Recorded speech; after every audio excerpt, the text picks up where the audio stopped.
Broadcasting live from Washington, D.C., this is Talking Left with Danielle and Shano.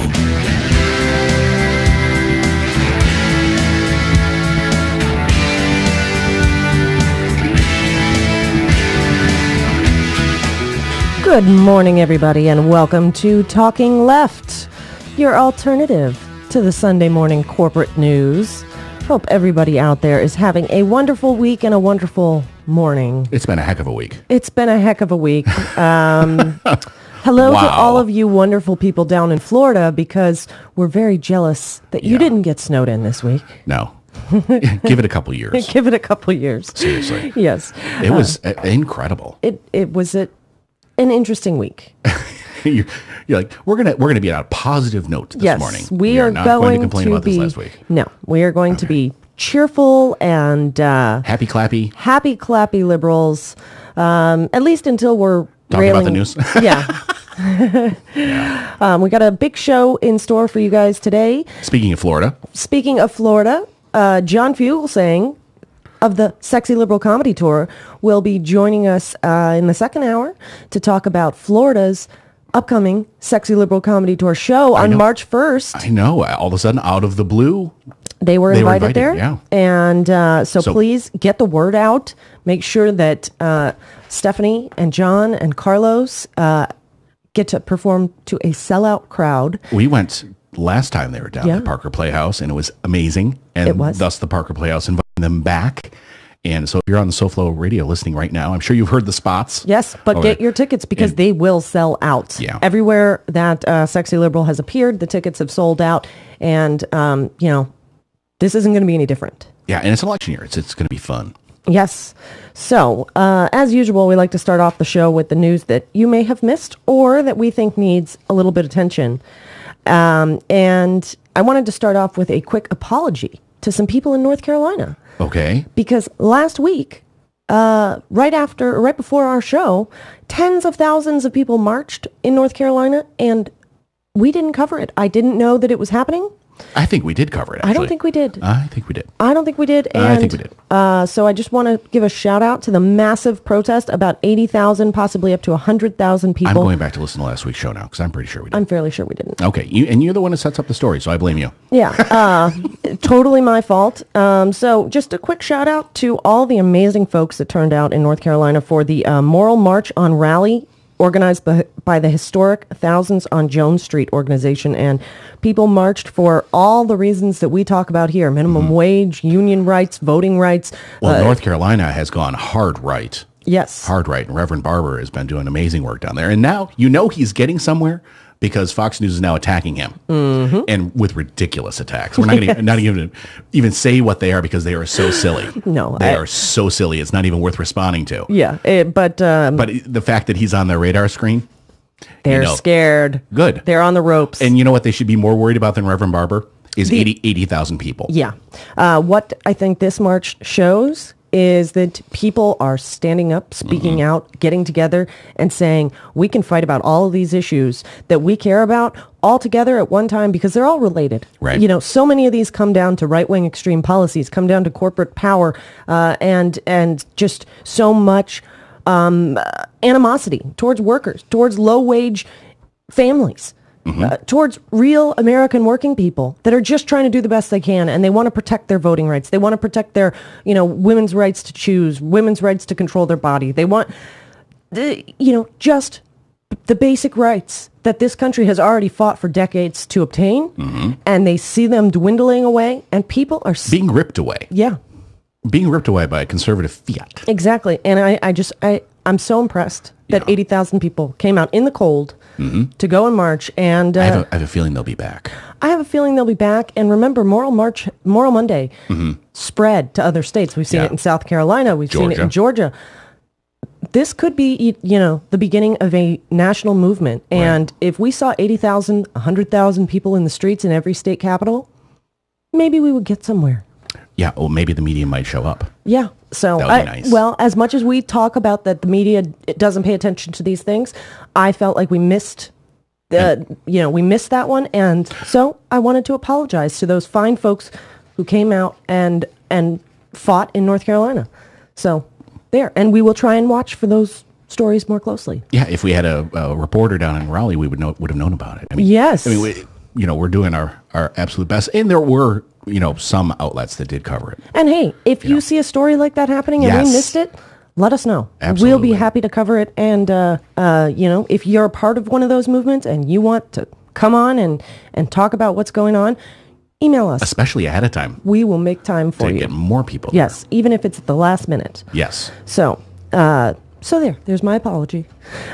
In some other news that I know some of our listeners really care about, especially those folks down in Florida, we keep hearing these BP ads that it's all cleaned up, that the Gulf is restored and it's back to normal. And as we pretty much suspected, and as multiple stories have come out with, tar balls still washing up on the shores, dolphins, turtles passing away. One scientist says that, in fact, the deep sea impacts of the Gulf are still very much there, and they are massive. Dr. Paul Montagna of Texas A&M University did a study of the deep sea impact of the Gulf, and this size of the damage is just mind-blowing. It's only logical that if you put that much oil right into that ecology, that's going to happen. So Dr. Montagna went down and actually did it himself instead of relying on BP, who's paid out lots and lots of money for ads. Right. Not to help the Gulf. I mean, and you'll see them all over the other Sunday morning shows. Right. What he found was that over a 9 square mile area, there was severe impacts to bottom dwelling plants and animals, corals, just essentially wiped out for 9 square miles. And another 57 square miles had what he called moderate impact. That's twice the size of Manhattan. That's how massive the damage was to this spill. He explained that, oil did in fact reach the bottom. It really messed up the ecosystem down there. And the thing is, because that deep water is so cold, that it's almost impossible for this heavy crude oil to break down and for the ecosystem to start trying to restore itself. And when this was an interview with EcoWatch, which is one of my favorite websites, ecowatch.com, and they asked him essentially, what can recovery mean? What can we do to restore this?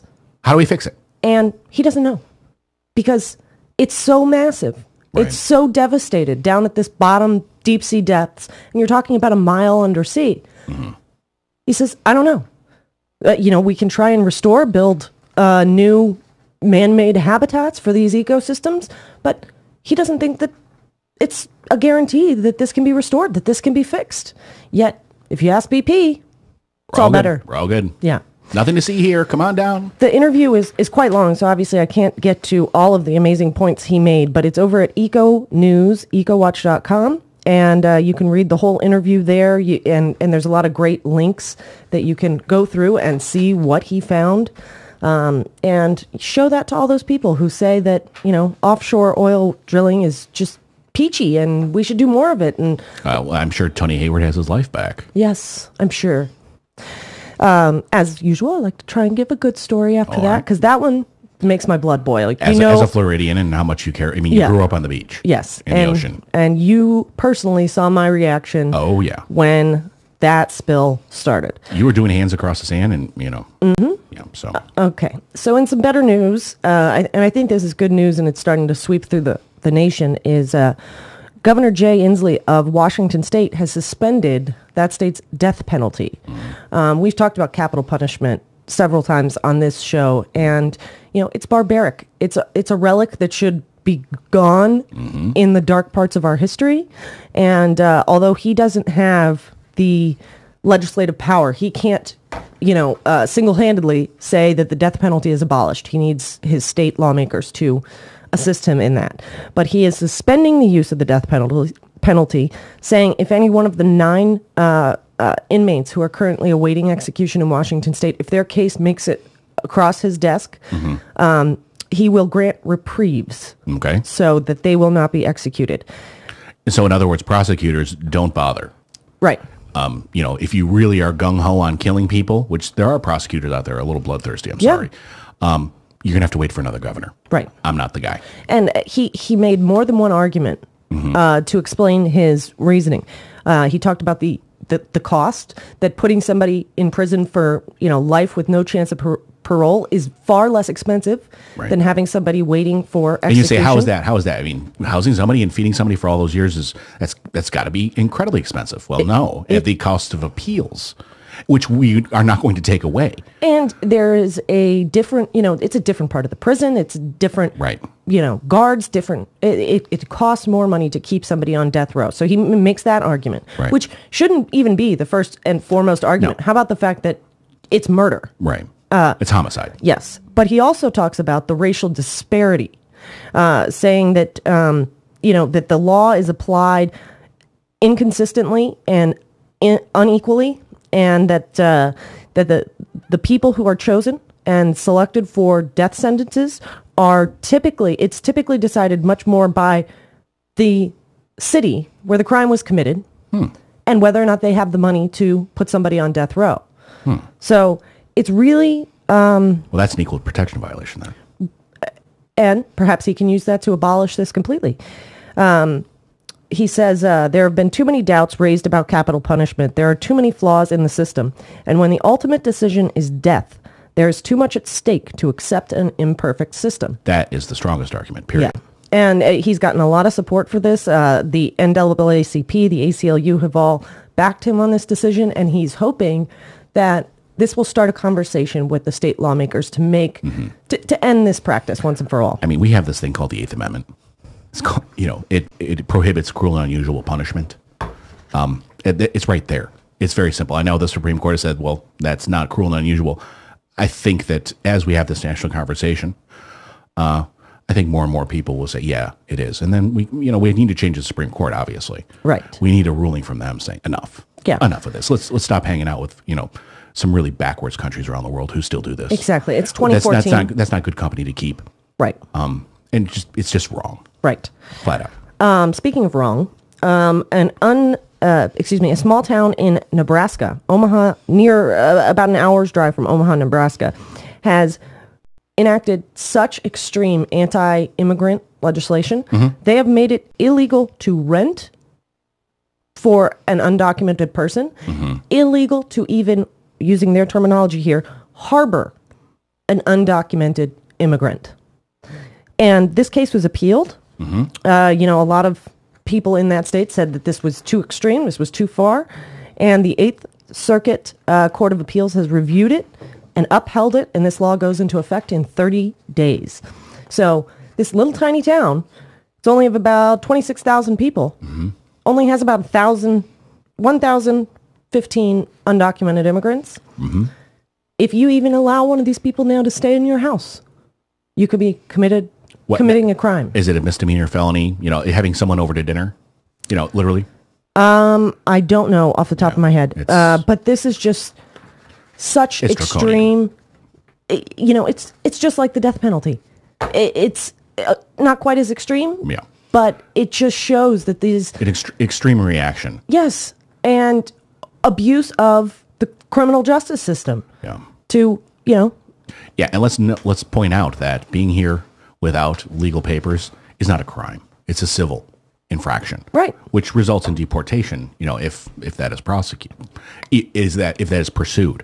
But it's a civil. Well, and once again, because the undocumented immigrant population in this town has increased, because guess what? There's a big Hormel food plant there that hires. Here's an idea. Why don't you go after Hormel for not following employment laws? Yes. Or why don't you say that these people are here to work hard to make a living? They're paying taxes in this town. And the obvious one though you said that the Eighth Circuit upheld this. That we just had a case in Arizona where a state tried to put in enforcement mechanisms for immigration policy, and it was preempted by the fact that the Congress and the federal government take that job onto themselves. And because they take that job onto themselves, the states aren't allowed to. I don't understand how the city is allowed to that. I don't either, and it will likely face a U.S. Supreme Court appeal. Yeah. Interesting that you bring up Arizona, because guess who wrote this legislation? Oh, no. Chris Kobach. Oh. who also drafted the Arizona SB 1070 and the laws that have been invalidated by the Supreme Court. So he's just going around the country. If at first you don't succeed. Yes, go to a more conservative part of the country. For some reason, I thought it was the current governor of Kansas was the person who wrote the SB 1070. I'm not sure. He was the Attorney General of Kansas. Now he's the governor. Maybe I'm wrong, because maybe Sam Brownback is. I've got to look that up. Yes. Because there was one person who was floating a lot of these laws. Let me look it up. Well, I'll look it up during the break. Yes, how about that? Because we have a lot of stories to get to. Yes, and the last one I want to bring up while we still have time in this segment is another amazing international movement that people took part in this week on February 11th, the day we fight back, which I guess now would be the day we fought back. Civil rights groups, internet freedom groups got together all throughout the world in countries all over the place to sign and promote what they call the 13 Principles, a set of fundamental rules that tell lawmakers and governments how to apply existing human rights laws to new forms of surveillance. And this was a massive undertaking. Websites, organizations, individuals took to social media, took to their streets, just got involved to fight back against internet surveillance. These 13 principles are essentially saying that states must recognize that mass surveillance threatens the human right of privacy. It threatens freedom of expression and association, and that these protections should be at the heart of internet freedom. They say they want states to commit to ensuring that when technology advances, we have appropriate increases in privacy protections. So you can't say, as we saw President Obama, that, the internet has changed and it has changed the surveillance state and we're just trying to adapt. They're saying adapt in a way that protects our privacy. And it also says that that these national security organizations, these surveillance organizations, need transparent and rigorous oversight to ensure that people are protected, including whistleblowers. This was a huge undertaking. And, Argentina, Australia, Brazil, Canada, France, Poland, the Netherlands, Serbia, Uganda protested against this, urging local telephone companies to stop sharing private data with politicians. United Kingdom. I mean, literally the whole world got together to fight back and say that we will not stand for internet surveillance. And I think that is amazing. So hopefully everybody listening took part in that as well. And it just shows that people are standing up and saying that governments, you better protect our privacy. So good deal for them. And wow, we got to run to a break, don't we? We do. We should. We don't have to, but we should. Yes. Give Danielle and Shano time to wake up here. So we're doing fine. Yes. So we're going to run to a quick break, and we have lots more in store. We're going to get into Rand Paul's lawsuit coming up next. You're listening to Talking Left with me, Danielle, and Shano. Don't go anywhere. We'll be right back. A beautiful place full of wonderful things just waiting to be experienced. It's Talking Left with Danielle and Shano. Warning, this promo contains material not suitable for stick-up-the-butt conservatives. Just in time to kick off Spring Break 2014. The hottest, craziest, most off-the-hook progressive head-turners are hitting South Florida. It's Sexy Liberals Gone Wild, Fort Lauderdale. So hot. Oh, it's too hot. On March 1st, the official start of Spring Break 2014. Springtime for Stephanie Miller. The world-famous Stephanie Miller Sexy Liberal Comedy Tour will perform live at the Parker Playhouse in Fort Lauderdale, Florida. Join John Fugelsang, Carlos Alazraqui, and the pride of progressive media, Stephanie Miller. Tickets are available at parkerplayhouse.com or by calling 954-462-0222. That's the Stephanie Miller Sexy Liberal Comedy Tour, March 1st at the Parker Playhouse in Fort Lauderdale. Get your tickets now. Go to parkerplayhouse.com. This is the Media Matters Minute. I'm Coleman Lowndes. In 2012, Fox repeatedly pushed the smear that Susan Rice, for political reasons, decided deceptively attributed the Benghazi attacks to violent protests over an anti-Islam video. Fox host Megyn Kelly even questioned whether Rice was qualified to serve as Secretary of State because of that. In 2014, she was singing a different tune. During her Fox News show, Kelly referenced a House committee report released that day, saying, The CIA actually came out, I want to look at it here, and said, this is a draft from September 14th, 11:15 a.m., we believe, based on currently available information, that the attacks in Benghazi were spontaneously inspired by the protests at the embassy in Cairo and evolved into a direct assault. So tell me, does it or does it not answer the question about how our officials started to come out and talk about protests and the video? For more on this and other stories, please visit MediaMatters.org.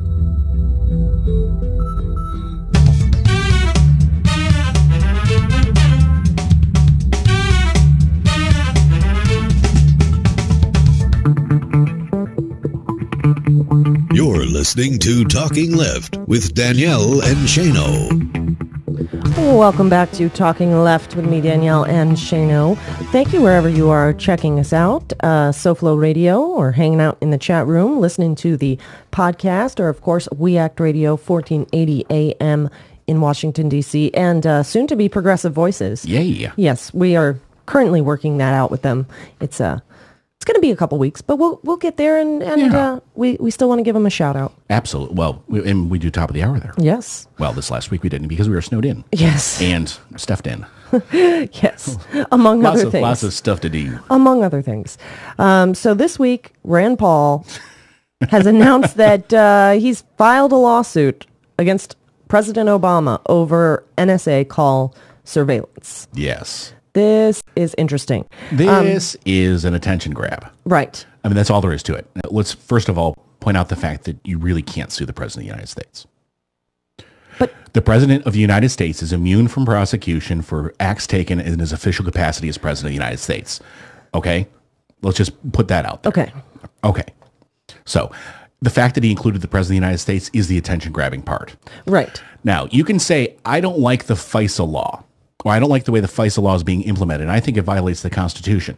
You say most federal people in the federal government are immune from prosecution for doing things in their official capacity, unless like it's an intentional tort, or in the case of not to Rand Paul and President Clinton, Paula Jones sued the president, but that was for something that wasn't done in his official capacity as the president. Got it. Okay. Now you say, well, how did Shelby County sue Eric Holder? They didn't sue Eric Holder. They named Eric Holder because they were suing about the Voting Rights Act. Okay, so you can sue the NSA saying, we don't like this act, but suing them as an individual people, kind of silly. Well, I think that this, from what it sounds like to me, this is a lawsuit that was kind of already underway by great organizations like the EFF and EPIC. Yes. And they're doing it the correct way. They're not suing the President of the United States. Not that, you know, that's a problem. There are lots of people who have filed lawsuits against the president. They all get kicked out, and this one will get kicked out in terms of that. If you want to sue when it comes to surveillance, go ahead, but do it the right way. Don't do it the political way. He's doing it the political way. Right. This is simply to get attention. And by the way, Bruce Fein wrote this lawsuit, and then he plagiarized it. I heard about that. I think it's really interesting that Rand Paul, who's been accused, I think probably correctly, several times for plagiarism. And he doesn't seem to understand what plagiarism is. Even in his poor attempts to define plagiarism, he still understood, or what appeared that he understood, that copying somebody else's work in writing was plagiarism. Oh, that's true. Yet, he copied this lawsuit. Yeah. He used another attorney's work product. The story's over at HuffPo. Yeah. I think this is just, it's one of those issues that makes me a little nervous about Rand Paul running for a presidential election, because that's a really good point. Because there's so much nuance here, like you said, that this wasn't his lawsuit, that this is more about getting attention, that there are already groups that actually care about our civil rights who've been working on this for years, right, and doing an amazing job, right. And this is simply to say to people who are angry about government surveillance, hey, I'm doing this for you, vote for me. Mm-hmm. That's what this is about. Yes, we need to stand up to NSA surveillance, and we need to challenge this as a violation to our civil rights. Right. But there are plenty of organizations already doing that. Mm-hmm. And where he could have filed an amicus brief yes, and added his voice to it, And that still I would have actually commended him for that. Sure, I agree. Instead of being an attention whore and plagiarizing somebody else's lawsuit to say, look at me. Look at me. Look at me. I'm suing the president. Are you angry at the president? Well, Join me. I will help you it's take a class it out. action lawsuit. Right. No. And by the way, he's not suing in his official capacity as a senator. He's suing it as an individual citizen, Rand Paul, who has a telephone. Right. And I'm curious to see how that class action pans out because he wants this to go before the Supreme Court. The Supreme Court hasn't been so friendly to class actions. No, they haven't. It'll be That's interesting funny. to see if it's like, oh, Rand, sure. Come on, We'll define the class for you. Right. And it is scary because... Certify. Yeah, certify. Class. There you go. He's defined it as pretty much anyone with a phone. He's defined it as anybody who will listen to him. Yes. And, it's one of those things. It's like marijuana legalization that makes me worry about him as a presidential election candidate because these are the issues that can convince people. And But the thing is on its surface, just, libertarian in general, we've discussed this many, many, many, many times, that it can be, it's romanticized and people swoon, but then you read it and you're in college and you throw it to the side and say, this is crazy when you actually apply this. It just does not end up well. So maybe on the surface, hey, this is a great idea. But when you really get down to his actual policies, like when you show up on the Rachel Maddow program and you talk about the Civil Rights Act, and how you really do want to overturn it, and it's just fine to discriminate at your lunch counter because it's your property. When you actually get to the crux of what it's all about, people will wake up and say, I'm not up for this. Well, he's not for those civil rights. Or the people in the audience when Ron Paul was during the debate saying, what do we do if let him die? Yeah. That's what it's really about. So when you dig a little bit deeper, so on the surface level, yes, we are all against this surveillance, or pretty much all of us. We don't like it. We think it's a violation of our privacy. So that's a wonderful thing to do. The way he's doing it is as an attention whore, and plenty of his other policies make him completely unfit for president. I completely agree. If he's going to stand up for civil rights, how about he stand up for all of them? Yeah. Just saying. That's my opinion. So anyhow. By the way, he's against the right to choose. So he's a libertarian, kinda. When it selective suits him. libertarianism. Yes. So anyhow, we have lots more in store. The big story that did not get enough coverage this week of Comcast wanting to take over Time Warner. Yeah. Talk about worried about internet surveillance, net neutrality, and all of the above. They did report on it. It was more about how your cable television is going to go up in price. We're going to get to that next. That's what we need to worry about. Exactly. So anyhow, you're listening to Talking Left with me, Danielle, and Shano, and we'll be back to talk about Comcast and Time Warner. Stick around. I started going cold turkey. Well, at least when I'm in the car. I know I shouldn't do it, but it's so hard to stop. That's why I hide it from myself, so I won't be tempted. I used to do it all the time. I stopped by locking it in my glove compartment. My friend used to do it way too much. Now I turn it off when we're in the car. My solution is simple. I just don't do it. There are lots of ways to stop yourself and others from texting and driving. How will you stop? Tell us at stoptextstoprex.org. Brought to you by the National Highway Traffic Safety Administration and the Ad Council.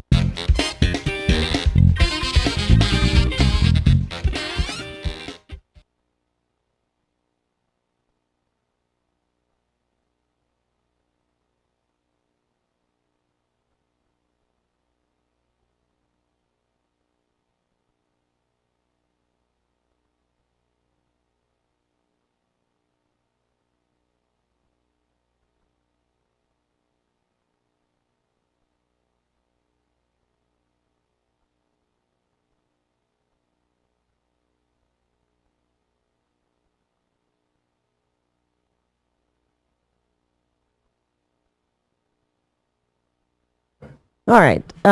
We're back here in the break because our automation system is going haywire. It's going crazy. Bear with us today. We didn't leave. We didn't turn the show off. And Shane is working furiously to get his system what the heck is going on. up and running again. in the meantime, I want to remind everybody who is going to join us today. We have the great John Fugelsang Sexy Liberal Comedy Tour. Just a reminder, they are coming to South Florida on March 1st. You can check out all the information at sexyliberal.com. We're also going to be speaking with Justin Duckham of the Talk Radio News Service today. You can check that out at talkradionews.com. And in just a few minutes, we're going to be talking about the Comcast Time Warner merger. This is a perfect segment for our previous project, Trustbusters, which kind of got put to the wayside because we get so busy every week. But this is a perfect example of when the government needs to step in and prevent companies from becoming monopolies. We're also going to talk about the West Virginia the VW union vote. There is so much going on, and we're going to try our best to get to it all. How's it coming over there, Shane? No, not good today. So, in the meantime, I will... It's very strange. I've downloaded all these files, and they just won't play. Uh-oh. Yeah. All of our break files are not playing. That's not good. I'm going to restart my computer. Okay. Shane is working on it. I don't know what in the world's going on here. Yeah, bear with us, guys. Worked yesterday when I went through. Yeah, bear with us. We are fixing it on the fly. This is live radio. Yeah, no kidding. That's how you know it's live. Good thing we don't have to send out Q-tones to affiliates. Yes, it is a very good thing. So for anybody who didn't hear about it this week, Comcast has announced that they are proposing a $45.2 billion takeover of Time Warner Cable. They want to essentially create a media giant that would dominate broadband internet across our country. Now, of course, these companies are coming out saying, this is going to streamline the process and provide better service for customers. But we hear that every single time a company wants to just get larger and take over the majority of the market. Consumer groups are standing up and speaking out against that, like Jody Griffin, the senior staff attorney at the consumer rights group Public Knowledge. She said this deal needs to be blocked, that they will use their power to leverage higher costs and reduced choices for customers. And we've talked a lot on this show about issues like net neutrality, about internet surveillance. And you think about how these are affected by one company owning a majority of internet service. And it's pretty scary. Already there are so few providers of internet service that we don't have very much choice in how much we pay. We get really poor service. We just had the recent net neutrality ruling, and this one company could essentially make things even worse. Netflix CEO Reed Hastings has come out against Comcast and against this merger, saying that already with the current size of Comcast, they've already failed to live up to the pledges that they made to the FCC because of their last merger. At that time, it was back in 2011 when Comcast took over NBC Universal, and they were given a long list of conditions by the FCC, one of them being net neutrality. Yet, Comcast has already been caught violating those commitments. According to Reed Griffin, there were plenty of examples where Comcast failed to live up to this. The FCC found that Comcast was slowing down internet service for certain providers, that they refused to put certain channels together, like what they call neighborhooding Bloomberg channels close to rivals like CNBC and MSNBC and Fox, that there were lots of ways that they were already violating the promises they made, which should have lasted until 2017. And, this is only going to make it worse. And we get them saying things like, trust us, and this is going to lower costs for consumers. When has that ever been true? Yeah. How's it going over there, Shane? We're ready to go. We're ready to go to a break? All right. Well done. Well done there. You didn't listen to a word I said. I couldn't. I was trying to figure out what in the world's going on. And it's not really fixed. We're just going to put a Band-Aid on the sucker and go. So anyhow, we are live, if you couldn't tell. Wow, are we live? And we'll be back with the rest of that Comcast story in just a few minutes. You're listening to Talking Left with me, Danielle, and Shano, and we'll be right back. Hey, it's Hal Sparks from the Hal Sparks radio program Mega Worldwide, and this is Talking Left.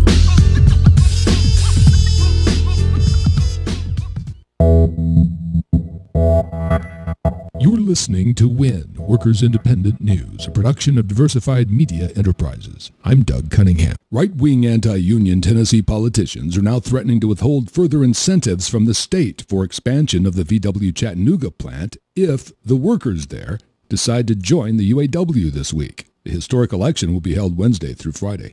Republican State Senator Bo Watson said at a press conference that should the workers choose to go union, he believes any additional state incentives for expansion of the VW plant would have a hard time passing the Tennessee Senate. VW is neutral in this election, but outside right-wing groups are running an anti-union campaign in Chattanooga.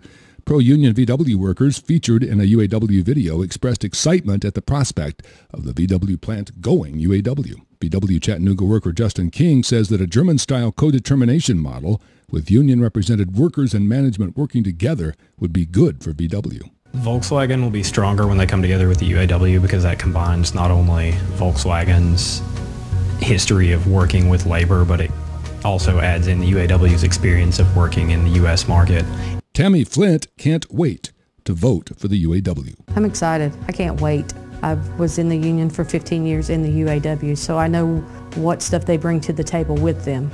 And I think it'll be a great thing. I just can't wait for this to get started. I'm ready for it. Ed Hunter says the UAW effort at VW has been a grassroots worker effort from the start. It's been a grassroots effort from the beginning that we invited the UAW in to start this campaign and help us through this transition. Tennessee Republican leaders say VW is supporting the UAW, so that's why they're threatening to withhold any future state incentives for VW expansion. VW announced in January it's investing $7 billion in the North American market over the next 5 years.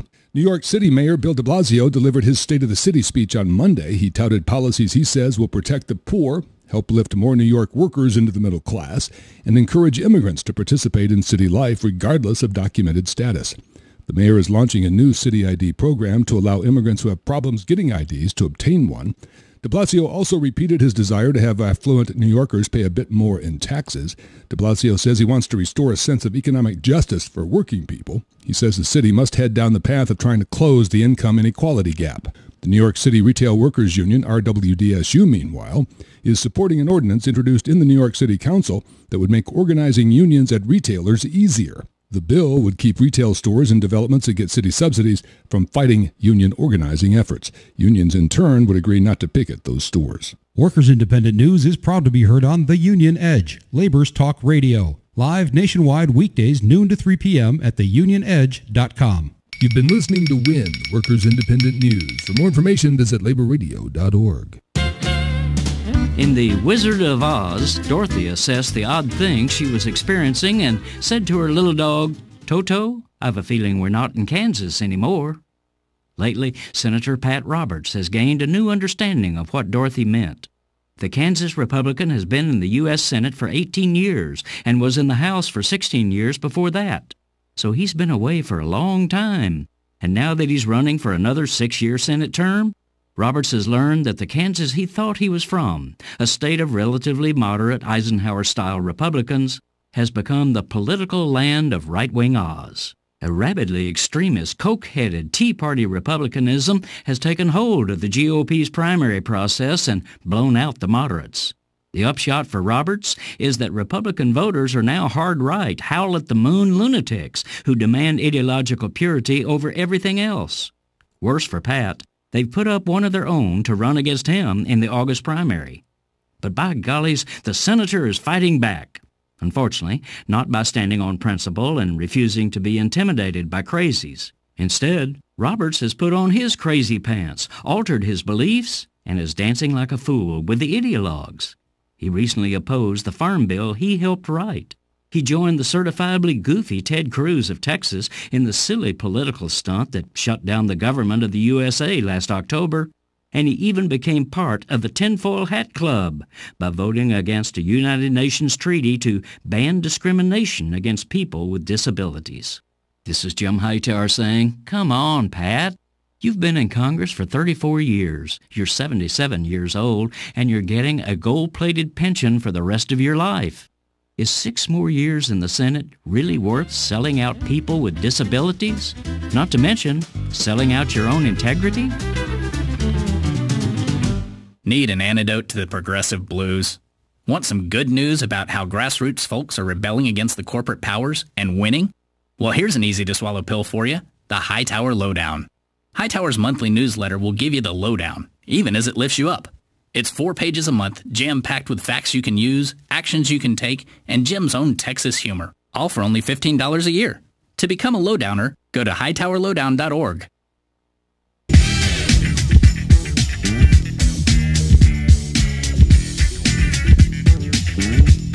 You're listening to Talking Left with Danielle and Shano. Welcome back to Talking Left with me, Danielle and Shano. Very much live here this morning. We are live. Mercury is in retrograde. Yes, and yesterday was, or Friday was a full moon. Oh, there we go. So, there it is. Double whammy. Yes. We just keep chugging along, though. Yeah. We know what we're doing. And, or we can... We can pretend. We can pretend. We can pretend. Yes. But thank you, everybody, wherever you're listening. We Act Radio, SoFlo Radio, or hanging out in the chat room with us over at TalkingLeft.com. Please be sure to follow us on Twitter at Talking Left and like us on Facebook, Facebook.com/Talking Left. Let us know your thoughts and what you would like covered and, be a part of the program. We always encourage that. Before that interesting break, we were talking about the Comcast takeover of Time Warner, and a lot of groups are calling on the FCC to block this merger. This is kind of the way our country is going as a whole, where these companies, these corporations just keep getting larger and larger and larger and larger and, grabbing more power over consumers, over our lawmakers, over our entire country. If the FCC doesn't stand up and block this merger, yeah, they've got to. They've got to. And there's an interesting part of this that I don't know. They've gone into the net neutrality. Mm-hmm. But think about this. If you've ever had Time Warner or Comcast, you'll see a lot of ads for Time Warner and Comcast on that channel. If they don't sell ad space, they put in their own ads. So think about this. It comes to be election time. Comcast wants in your area a certain senator or a certain representative elected. They hike all the prices for all their spots. Can't manage to sell them all. What do they fill them in with? Whatever they want. Mm-hmm. So it's not like, remember, Citizens United say you can buy as much speech as you want. They already own the speech. Yeah. And they get to set the price for somebody else to come in and buy it. And if someone else isn't willing to pay that price, they can just put their own speech in there. Well, it just has so many, implications for free speech, the free exchange of ideas. We already have a huge problem in this country with corporate-owned media. That's, we say it every week. We try and be the alternative to corporate Sunday morning news. Right. And this is a company that's already been found to have blocked, slowed down internet traffic of its competitors, like Netflix. Right. If they stand to make the most from corporate news networks, then they are just going to further drown out the independent news stations like Al Jazeera, that are not afraid to speak out against corporate power. This could be a huge problem. One of the greatest organizations fighting for this net neutrality, freepress.net, the president of that group, Craig Aaron, says this merger has immediate effects on issues like price increases and competition, but that the long-term effects are very serious. They said it's clear their long-term plan is to take a free and open internet and turn it into something like cable TV, where they pick the channels and they speed them up and slow them down based on who pays the most. Well, you know what? A lot of those alternative independent news sources, the ones that aren't afraid to speak truth to power, are not the ones that can afford to pay millions of dollars so that users can access their information. The attorney for Electronic Frontier Foundation, Mitch Solz, says, if you hate your cable guy now, you're going to hate your cable guy on steroids. Yeah. They say this is very dangerous. And, there are so many companies like this that have gotten so massive. Yeah, I mean, we started Trustbusters over this. Right. We need to be calling on the FCC to block this merger and restore net neutrality. 1 million people, more than 1 million people, have already called on the FCC to, restore net neutrality. Right. This is even bigger. It is. But the thing is that, when it comes to net neutrality, it's the little people versus the big companies. Here you have big companies versus big companies. Right. That is the one saving grace here. That there are some powerful entities that are against this merger. Netflix will be against this. Right. There will be, other cable providers that are against this. Some of the billionaires might even be against it because their speech is going to cost a lot more during elections.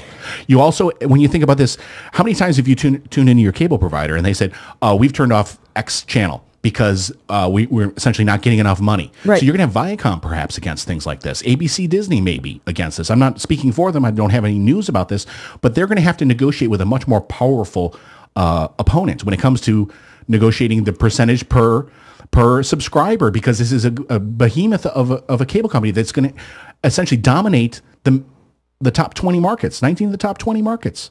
Right, so but then those deals are negotiated between two huge corporations in a back room that it's all about dollars and cents. It's not about freedom of information. I'm saying the big companies don't want to negotiate with a bigger opponent. So they may say, I don't want... Viacom may say, I'm not saying they are, but I'm hopeful that they'll say, we don't want to have to negotiate with that huge company. We don't want them to merge. Do you understand? I'm hoping there are some larger companies out there that may be against this because it's not in their financial interest. Yeah, Money always talks with the corporations, but I'm hopeful. I agree. I don't have any information that they are. We'll have to see how it plays out, but I'm hopeful. You're not hopeful. I'm not holding my breath on Viacom of all companies to stand up for anything that protects consumers. Yeah. No. But I am hopeful that groups like the EFF and Free Press and the FCC could come out and, create another multi-million person petition, get enough people involved to make a difference on this issue. We shouldn't be allowing any company to just continue to get larger and become a monopoly and control the market, especially markets that have to do with our freedom of speech and freedom of exchange of ideas. Those companies, first and foremost, shouldn't be allowed to control the market. But, the same goes for Walmart. The same goes for, other massive companies. Right. Monsanto. Yeah. We need to start breaking these companies up, not allowing them to get even bigger. Right. Airlines. Yeah. And I'm sorry, what we talked about with Trustbusters, this is something that the administration has executive authority to call on his agencies to do. Right. And I think it's about time he used it. There you go. So that's my riff on Comcast Time Warner. You're listening to Talking Left with me, Danielle, and Shano. Just making sure the brakes are working again. This is live. And we'll be back with more. Stick around.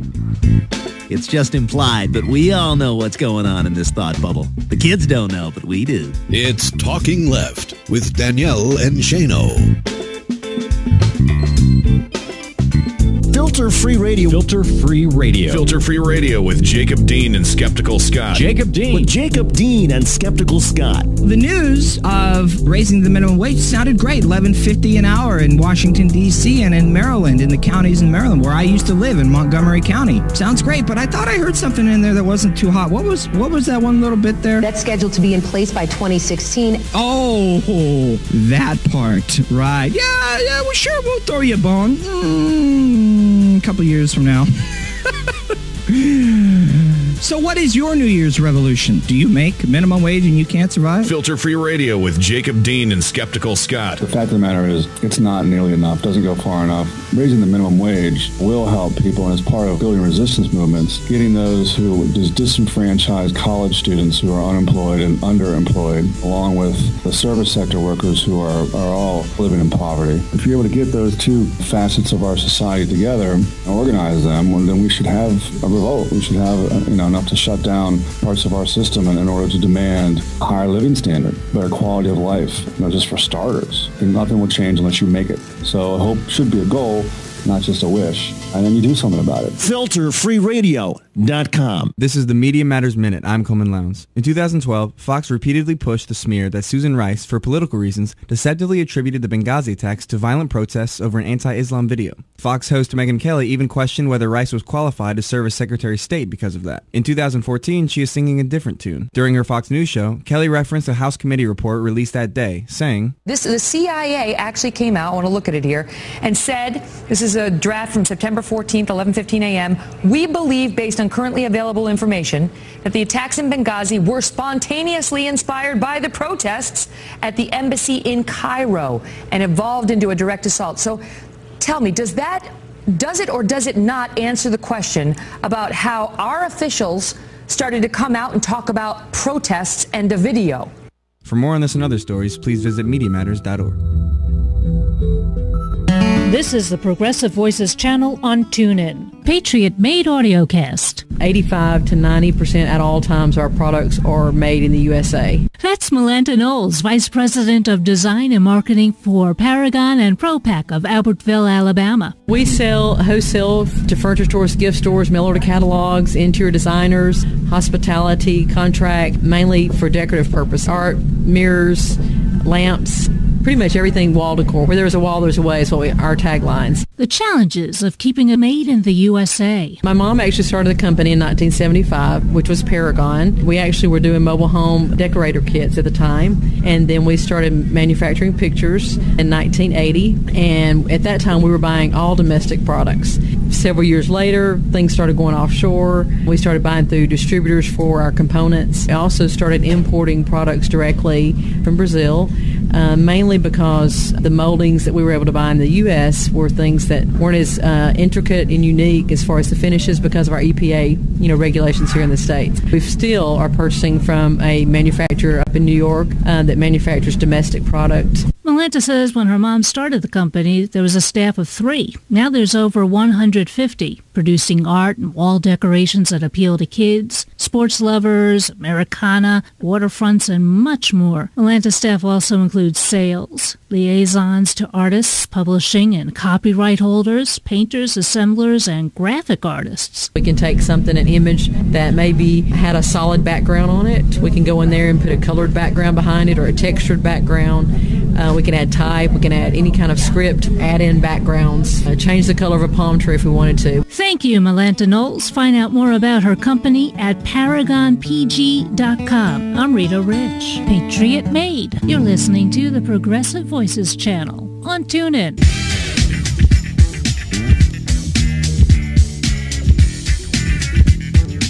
You're listening to Talking Left with Danielle and Shano.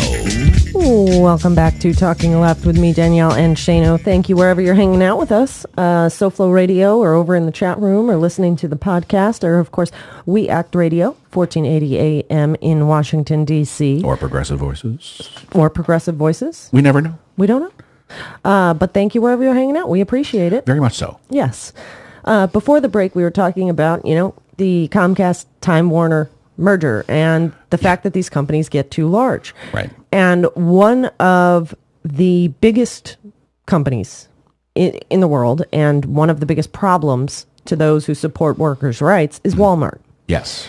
Well, it turns out that all those anti-worker, anti-union, low-pay policies aren't working out so well for Walmart. Really? Couldn't happen to a nicer You mean company. those nice little ads about how much opportunity there is to work at Walmart aren't working? Not working. You've seen those ads. Oh, yeah. They're ridiculous. Yeah, because there's so much opportunity at Walmart. In fact, Wolf Research Wolf Research, an equities research firm, has downgraded Walmart's stock from a market perform rating to an underperform rating.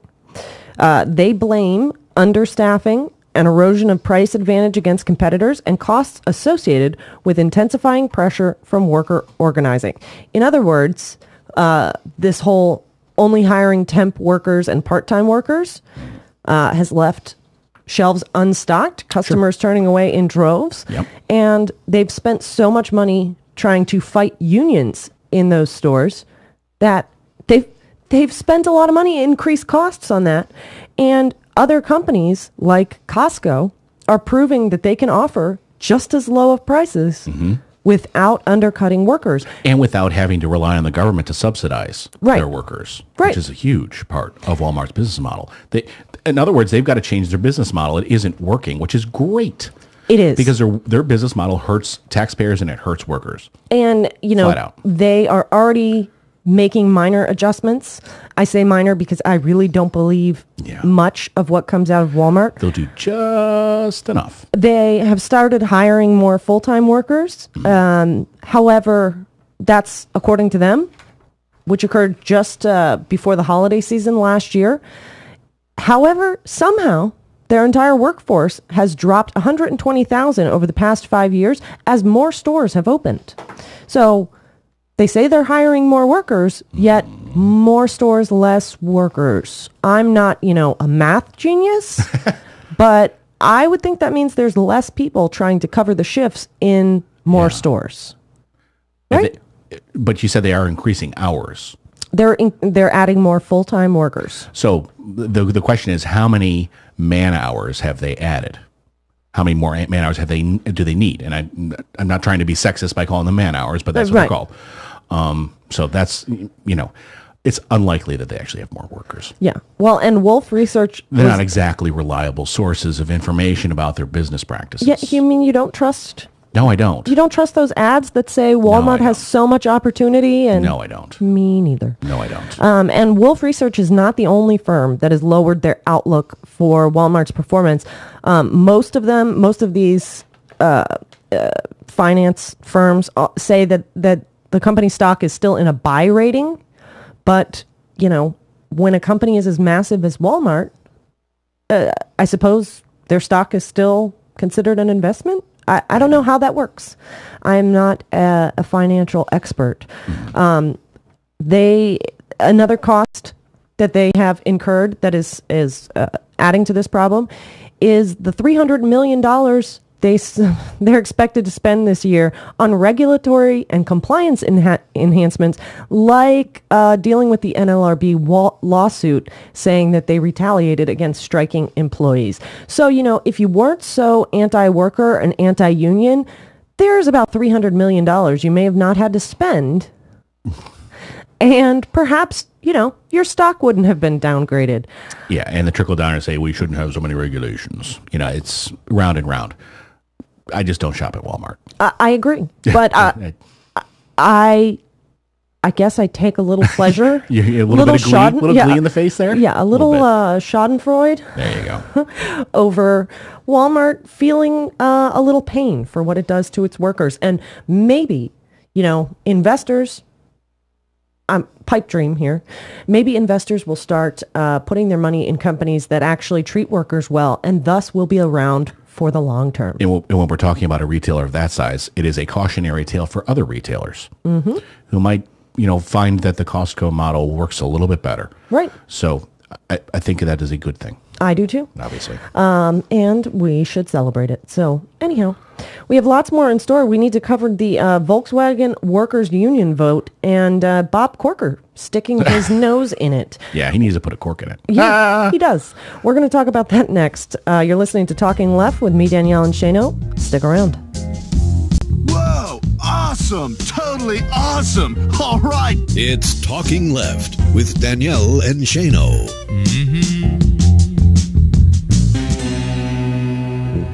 Terrestrial radio, they don't want us or yous around no more, so... They hit us, so hit them back.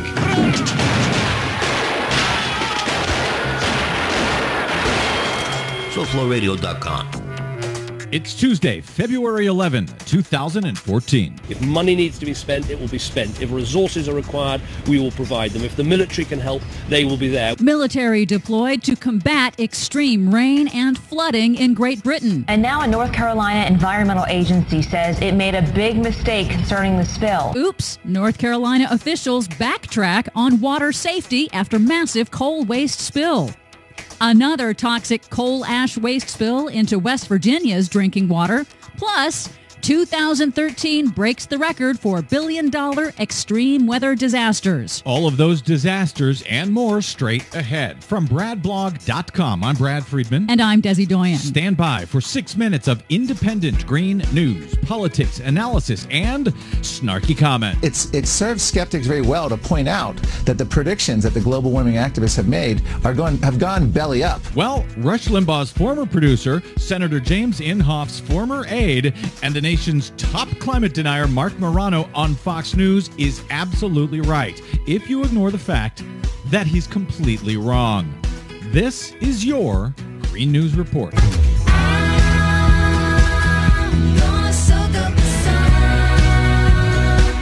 Okay, Desi Doyen, I know you got a lot of stories today about environmentalists being absolutely right rather than wrong, as the genius Mark Morano says.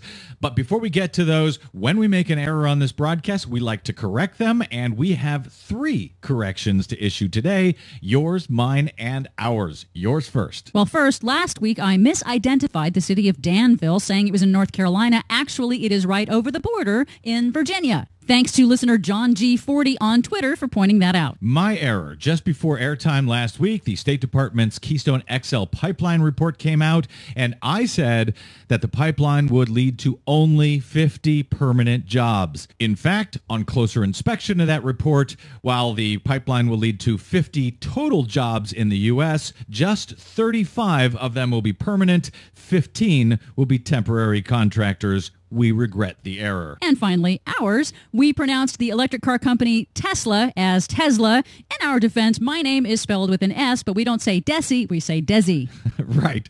But as GNR listener Greg White on Facebook reminded us, we'll never get our free Tesla if we mispronounce the company's name. So we're sorry, Tesla, and we regret all of the errors. What do you have for us today, Desi Doyen? And no errors, please. Well, first, the hits just keep on coming to West Virginia's water. It's been a month since that coal processing chemical spilled and contaminated the regional water supply for Charleston, West Virginia. Now, officials on Tuesday confirmed a second coal-related spill, again into a Charleston river, this time a leak from an impoundment of coal slurry, the toxic wastewater from washing coal before it's burned. Environmentalists have long been warning about these coal ash spills. Yes, and they were also warning about them over in North Carolina, where a massive coal ash spill last week from a Duke Energy coal plant dumped 82,000 tons of coal ash waste into the Dan River in upper North Carolina. Officials at first said the water from the river tested safe, but now they have backtracked. The environmental agency took samples 2 days after the spill and says that at the time it was wrong to declare the arsenic levels in the Dan River safe for people, since testing showed that it was 4 times higher than the maximum safe level. Again, environmentalists in North Carolina had been trying for years to warn against these coal waste impoundments. And once again, they were proven right, unfortunately. And in fact, a new AP investigation this week reveals that North Carolina state officials actually protected Duke Energy by blocking lawsuits from environmental groups that were trying to force cleanup of those coal impoundments from Duke Energy's coal lagoons across the state. Officials began blocking those lawsuits after North Carolina's new Republican governor was sworn in last year, Pat McCrory, who spent 28 years working for, you guessed it, Duke Energy. Meanwhile, it's official. 2013 was a record year for billion-dollar weather disasters around the world, part of a rise in extreme weather events, as warned by climate scientists. And the hits just keep on coming in 2014. British Prime Minister David Cameron has called out the military to deal with a national flooding emergency in southern England after a 2-month-long barrage of relentless storms and freakish flooding that has cut off roads and railways and is literally destroying ancient coastal rock formations that had stood for millions of years. Money is no object in this relief effort. Whatever money is needed for it will be spent. And UK scientists say these relentless storms are, quote, consistent with climate change. And now the Prime Minister says he also suspects the same. Now, colleagues across the House can argue about whether that is linked to climate change or not. I very much suspect that it is. Oh my, whatever money is needed. That's Conservative Prime Minister David Cameron now understanding, again, what environmentalists have been warning, the effects of climate change are coming home to roost in Great Britain. For much more on those stories and the ones we couldn't get to today, please check out our website at greennews.bradblog.com. Please help by donating to the Brad Blog, where we're celebrating our 10th anniversary this month from bradblog.com. I'm Brad Friedman. And I'm Desi Doyen. And this has been your Green News Report.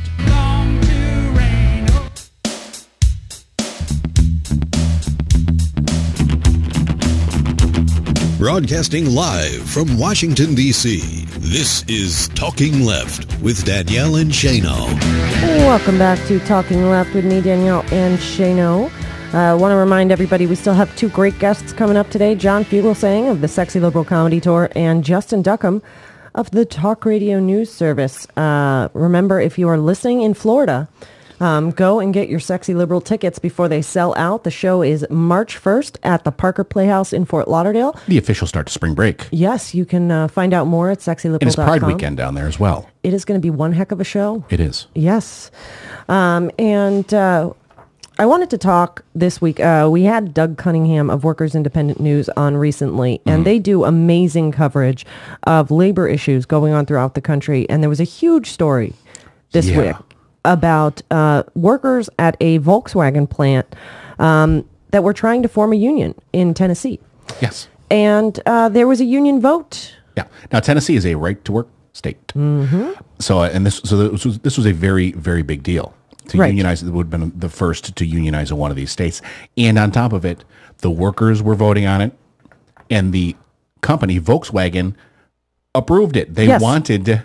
because it's a German corporation in Germany, the workers are part of the board. They make decisions. Right. They are pro-worker. So you had the employer and the employees voting on it, and it still failed. It still failed. And one of the reasons that could have, had an effect there was that Senator Bob Corker opened his big mouth and essentially intimidated workers from forming a union. First, he claimed that if workers formed a union, that there was going to be loss of jobs and plants were going to shut down. If you vote for a union, you're going to lose your job. And Volkswagen came out and the management at that plant said, no, that's not true. No, you're wrong. That's not true at all. Do you remember Mitt Romney saying if that Jeep was going to move out to Canada? That was a big fat lie. Right. They just make these stories up. And then Bob Corker changed his mind, changed his argument and said he had been, quote, assured that Volkswagen will reward the plant with a new SUV if workers reject the union. However, Volkswagen came out and said also not true, that the union vote would not influence where the SUV is built. Wow. It's... And it wasn't, by the way, we're picking on Bob Corker. You're darn right I am. But there's more people to pick on. I mean, you had billionaires funneling money in to the anti-union thing. You had Grover Norquist forming a whole new PAC or whatever, nonprofit. Right. To funnel money to stop this union. And the vote was 712 to 626. So it was still fairly close. It was. Considering all the intimidation against workers. What I find interesting is, employment laws, the NLRB. It's illegal for an employer to intimidate workers who are trying to organize. Right. Yet it's okay for a senator and for billionaires to get involved and get between workers and their employer who want to form a contract.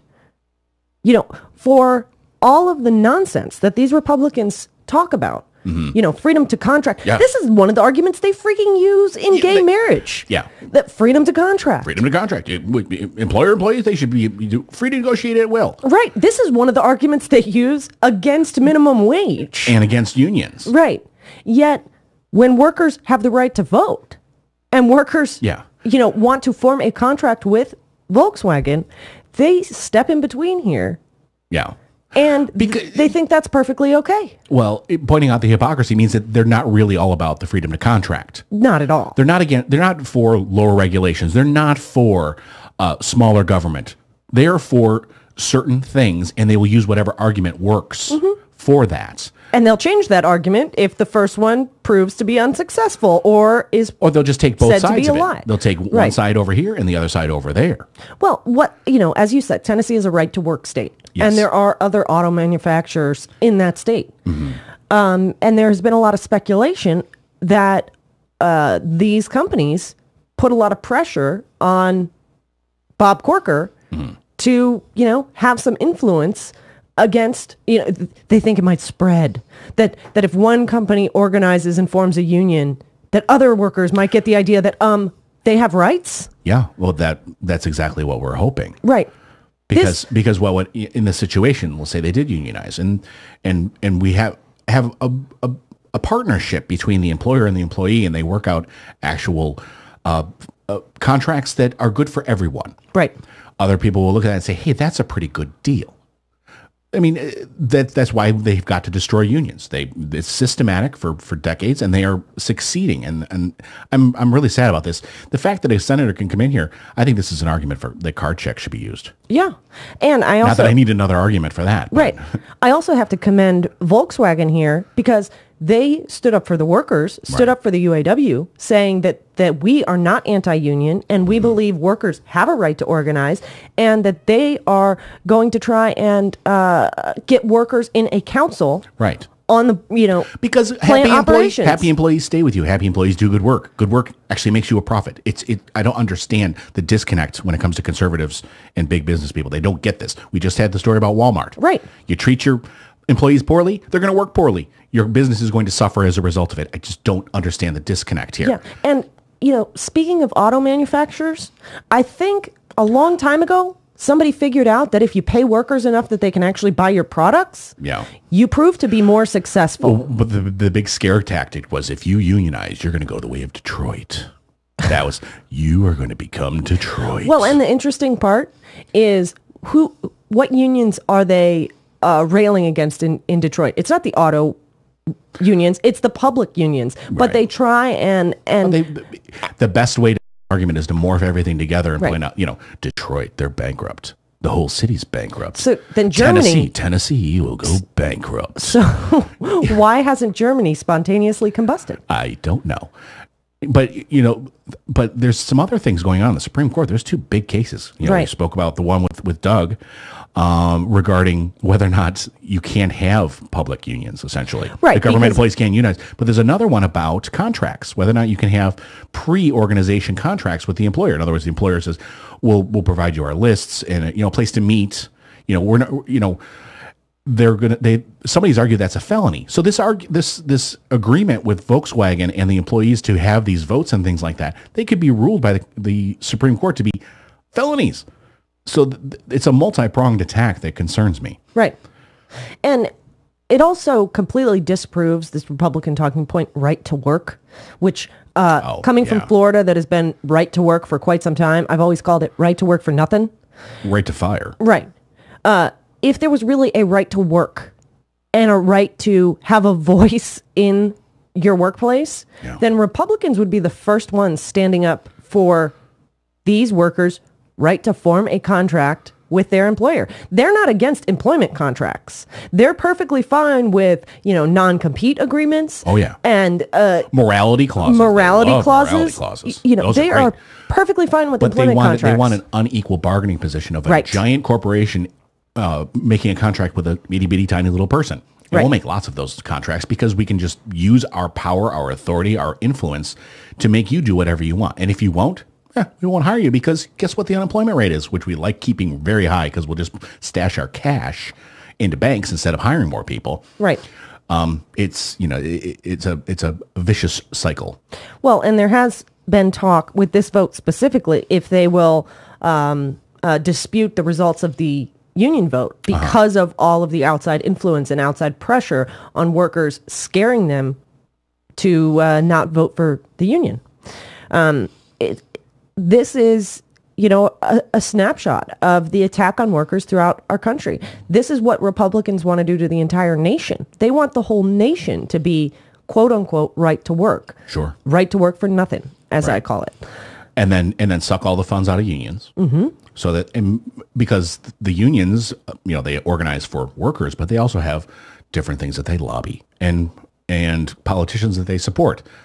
Not Bob Corker type politicians. Yeah. And unions are the only one that can come close, and they don't even come that close, to supporting Democratic that come close to the billionaires who support Republicans. They can just get rid of your opposition in terms of the Citizens United. The big argument before Citizens United came out, well, it's, don't worry about the big corporations putting in tons of money. You have your unions.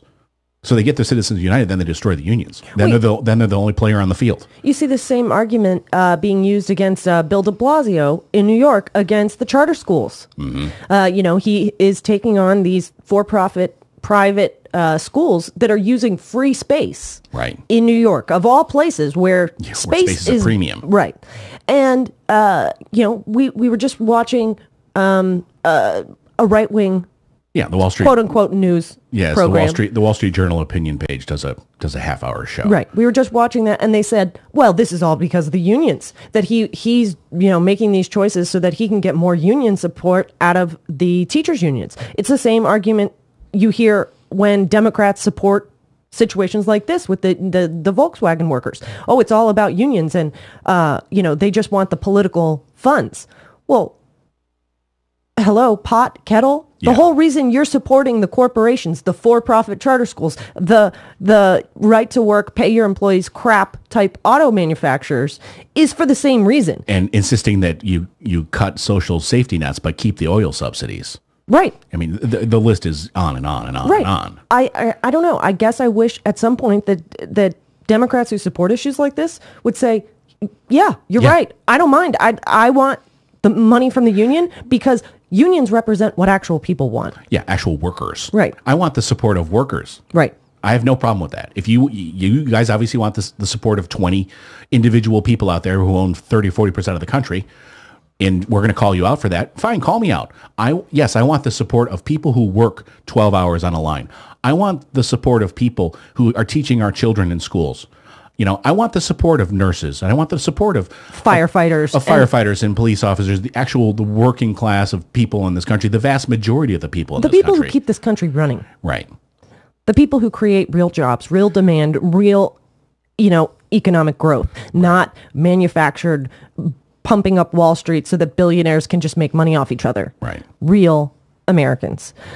So hopefully they can reorganize this vote. For next week, we're going to look into what the next steps are. Right. And also listen to the Workers Independent News this week. They're, because they've been covering this at length. Yeah, there's some great articles up at laborradio.org about this. And while the vote count didn't come in until late Friday, so your first report post-vote will be Monday from Workers Independent, but I'm sure they'll be covering it at great length, and we'll see what the next steps are, and we'll report on that next week. Yeah. Whether it's another vote, whether it's an appeal, what the process is, because I do not think they're just going to say, okay, shrug their shoulders and walk away. Well, and all the talk about buying American products and American cars, I say there's nothing wrong with buying a Volkswagen if Volkswagen is going to support American workers and American jobs. I agree. So that's good luck to the workers at the Volkswagen plant. Hopefully they can get a union there. You're listening to Talking Left with me, Danielle and Shano, and we will be back with more. Stick around.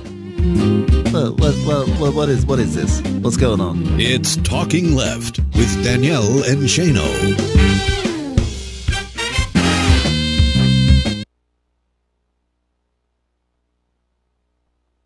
Warning, this promo contains material not suitable for stick-up-the-butt conservative. This is the Media Matters Minute. I'm Coleman Lowndes. New York City Mayor Bill de Blasio announced a plan to offer IDs to all residents, regardless of their immigration status. On Fox's The Real Story, host Gretchen Carlson falsely suggested that the plan is intended to permit undocumented immigrants to vote. She asked guest Emily Tish Sussman. So, Emily, am I to assume that the reason that de Blasio would want this is so that people can move on to vote? I mean, I don't really understand what do you think his whole effort is in this? Well, we do really see that having these either ID cards or driver's license for the undocumented does actually promote public safety. You know, those who are involved in fatal car crashes, 1 in 5 have not gone through the proper training of a driver's license. It would bring them into that kind of system. It would have more economic security for those. It would have better trust with the police. Like, it really does bring them in a number of ways. Carlson's concern about undocumented immigrants voting is baseless, since to register to vote in New York City, you must already be a U.S. citizen. For more on this and other stories, please visit MediaMatters.org. What hypocrites we all are.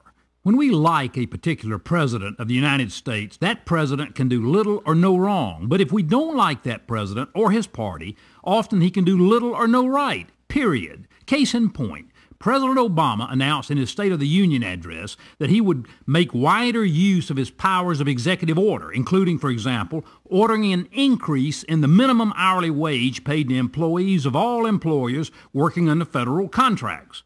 And predictably enough, he's been denounced from various conservative pundits and commentators for this announcement, being called all kinds of names for what are called illegal or unconstitutional, or at least unprecedented arrogation of power. But all presidents of both parties have used this power, including on huge issues. President Lincoln, a Republican, used the executive order powers to issue his famous Emancipation Proclamation, rather than trust or depend on Congress to do so, and thank goodness he did. President Truman, a Democrat, used an executive order to ban racial discrimination in the United States military. And President Kennedy, a Democrat also, banned racial discrimination in federally financed housing. President Nixon, a Republican, even imposed wage and price controls by executive order in 1971 and created the National Oceanic and Atmospheric Administration the same way. And President Reagan, Republican, ordered re-emphasis on federalism by federal agencies. And President George W. Bush created the Department of Homeland Security by executive order. And in each of these instances, no doubt, members and supporters of the opposite party offered various levels of criticism, proving the point that what's right and wrong with presidents is so subjective. Our president can do no wrong, the other party's president can do no right. But we at least ought to be honest with ourselves. We are all hypocrites. This is Wycor hearing a different drummer for the Progressive Voices Network on TuneIn. Warning, this promo contains material not suitable for stick-up-the-butt conservatives. Just in time to kick off Spring Break 2014. The hottest, craziest, most off-the-hook progressive head-turners are hitting South Florida. It's Sexy Liberals Gone Wild, Fort Lauderdale. So hot. Oh, it's too hot. On March 1st, the official start of Spring Break 2014. Springtime for Stephanie Miller. The world-famous Stephanie Miller Sexy Liberal Comedy Tour will perform live at the Parker Playhouse in Fort Lauderdale, Florida. Join John Fugelsang, Carlos Alazraqui, and the pride of progressive media, Stephanie Miller. Tickets are available at parkerplayhouse.com or by calling 954-462-0222. That's the Stephanie Miller Sexy Liberal Comedy Tour, March 1st at the Parker Playhouse in Fort Lauderdale. Get your tickets now. Go to parkerplayhouse.com.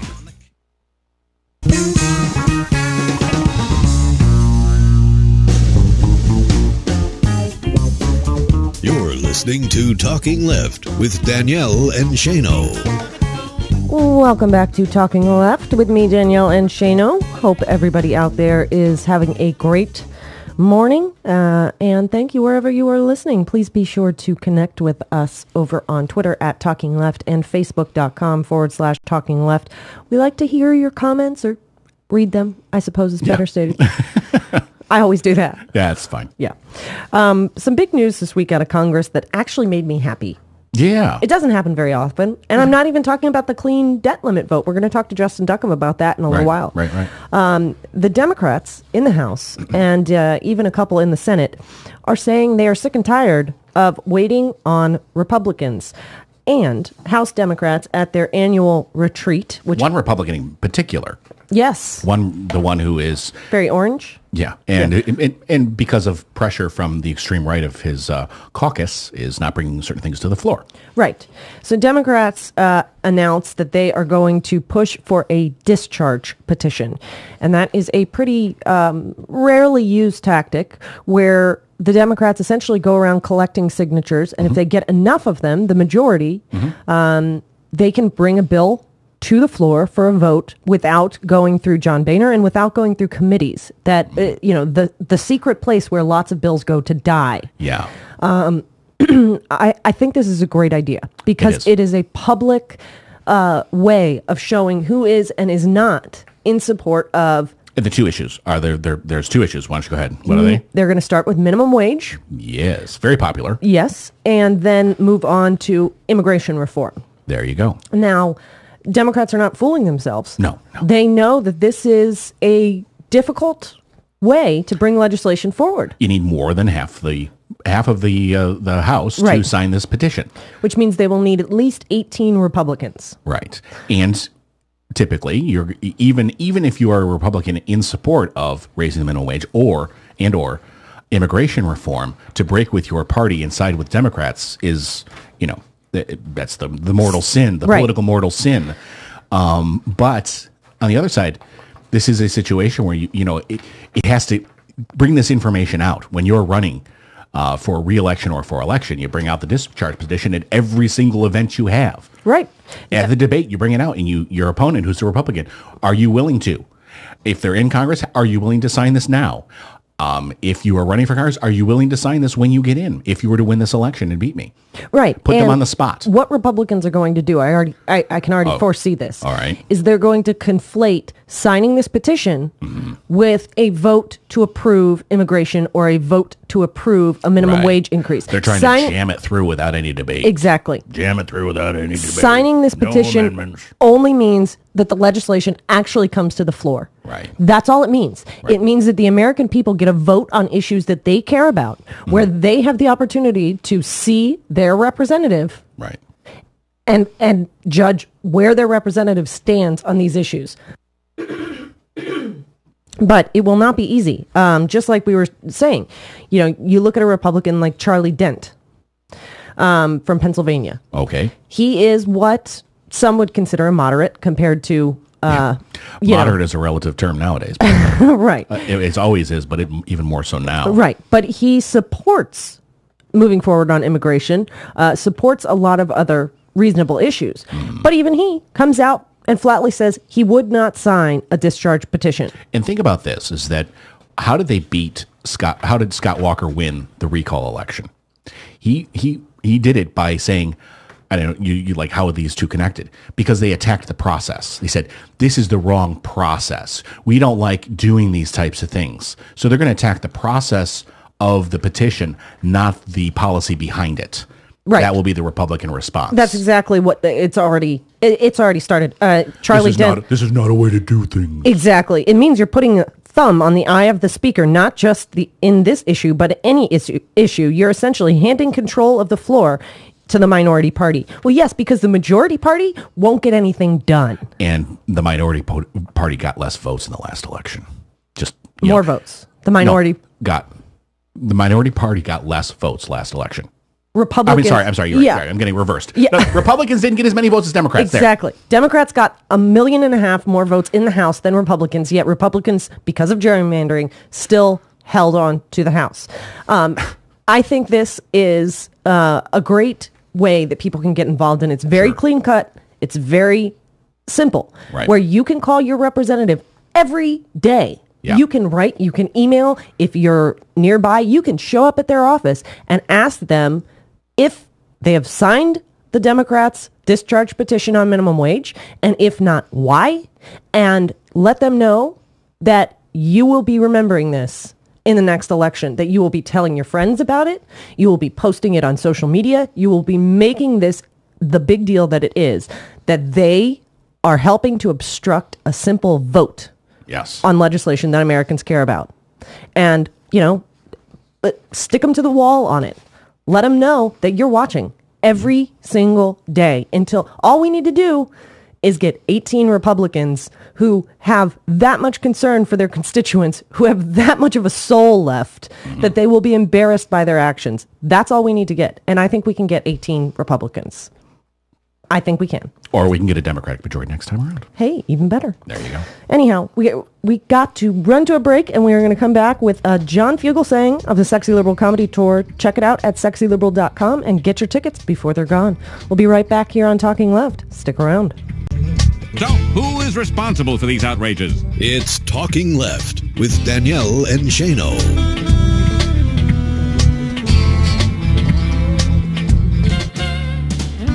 If a politician clings to office too long, a couple of bad things can happen. The constituency can change and suddenly yank the comfy rug of incumbency out from under the politico. Or the office holder can come unmoored from the home place and drift away from the constituency. Both things have happened to Senator Pat Roberts of Kansas, who's been in Washington since 1967. First as a congressional staffer, then as a House member, and now as a 3-term senator. He's an arch-conservative, but not arch enough for the far-out Tea Party right-wingers who have taken over the Kansas GOP.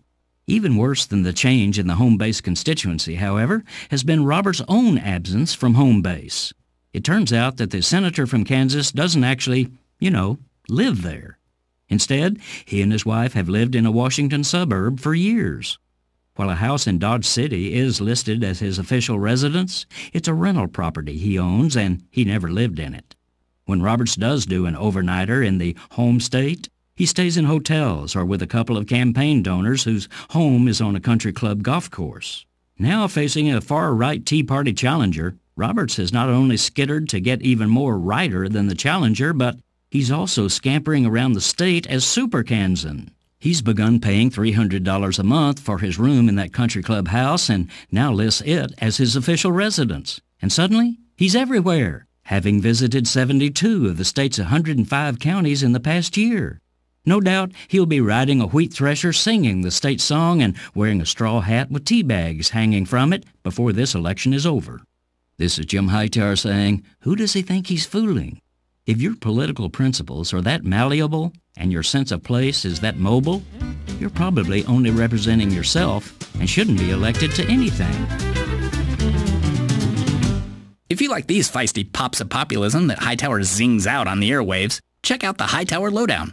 Jim's monthly newsletter provides the in-depth lowdown on what the greed heads of Wall Street and the boneheads of Washington are doing to us behind the scenes. With Hightower's saucy Texas humor and truth-telling populist perspective, the lowdown literally can lift you up. And get this, you can have the lowdown delivered to your mailbox or email each month for only $15 a year. Yes, 12 issues, only $15. Check it out, hightowerlowdown.org. You're listening to WIN, Workers Independent News, a production of Diversified Media Enterprises. I'm Doug Cunningham. Right-wing anti-union Tennessee politicians are now threatening to withhold further incentives from the state for expansion of the VW Chattanooga plant if the workers there decide to join the UAW this week. The historic election will be held Wednesday through Friday. Republican State Senator Bo Watson said at a press conference that should the workers choose to go union, he believes any additional state incentives for expansion of the VW plant would have a hard time passing the Tennessee Senate. VW is neutral in this election, but outside right-wing groups are running an anti-union campaign in Chattanooga. Pro-union VW workers featured in a UAW video expressed excitement at the prospect of the VW plant going UAW. VW Chattanooga worker Justin King says that a German-style co-determination model with union-represented workers and management working together would be good for VW. Volkswagen will be stronger when they come together with the UAW because that combines not only Volkswagen's history of working with labor, but it also adds in the UAW's experience of working in the U.S. market. Tammy Flint can't wait to vote for the UAW. I'm excited. I can't wait. I was in the union for 15 years in the UAW, so I know what stuff they bring to the table with them. And I think it'll be a great thing. I just can't wait for this to get started. I'm ready for it. Ed Hunter says the UAW effort at VW has been a grassroots worker effort from the start. It's been a grassroots effort from the beginning that we invited the UAW in to start this campaign and help us through this transition. Tennessee Republican leaders say VW is supporting the UAW. So that's why they're threatening to withhold any future state incentives for VW expansion. VW announced in January it's investing $7 billion in the North American market over the next 5 years. New York City Mayor Bill de Blasio delivered his State of the City speech on Monday. He touted policies he says will protect the poor, help lift more New York workers into the middle class, and encourage immigrants to participate in city life regardless of documented status. The mayor is launching a new city ID program to allow immigrants who have problems getting IDs to obtain one. De Blasio also repeated his desire to have affluent New Yorkers pay a bit more in taxes. De Blasio says he wants to restore a sense of economic justice for working people. He says the city must head down the path of trying to close the income inequality gap. The New York City Retail Workers Union, RWDSU, meanwhile, is supporting an ordinance introduced in the New York City Council that would make organizing unions at retailers easier. The bill would keep retail stores and developments that get city subsidies from fighting union organizing efforts. Unions, in turn, would agree not to picket those stores. Workers Independent News is proud to be heard on The Union Edge, Labor's Talk Radio. Live nationwide weekdays noon to 3 p.m. at theunionedge.com. You've been listening to WIN, Workers Independent News. For more information, visit laborradio.org. Okay, so 5 tacos of cheese and a large soda, that's $10,012. Please drive around. Wait, 10,000 what? It's obvious you're buzzed and driving. I've only had a few. I'm fine. Yeah, the food's $12, but getting pulled over for buzz driving could cost you around $10,000 in fines, legal fees, and increased insurance rates. Please drive around. Actually, just park and come in. Nothing kills a buzz like getting pulled over for buzz driving, because buzz driving is drunk driving. Brought to you by the National Highway Traffic Safety Administration and the Ad Council.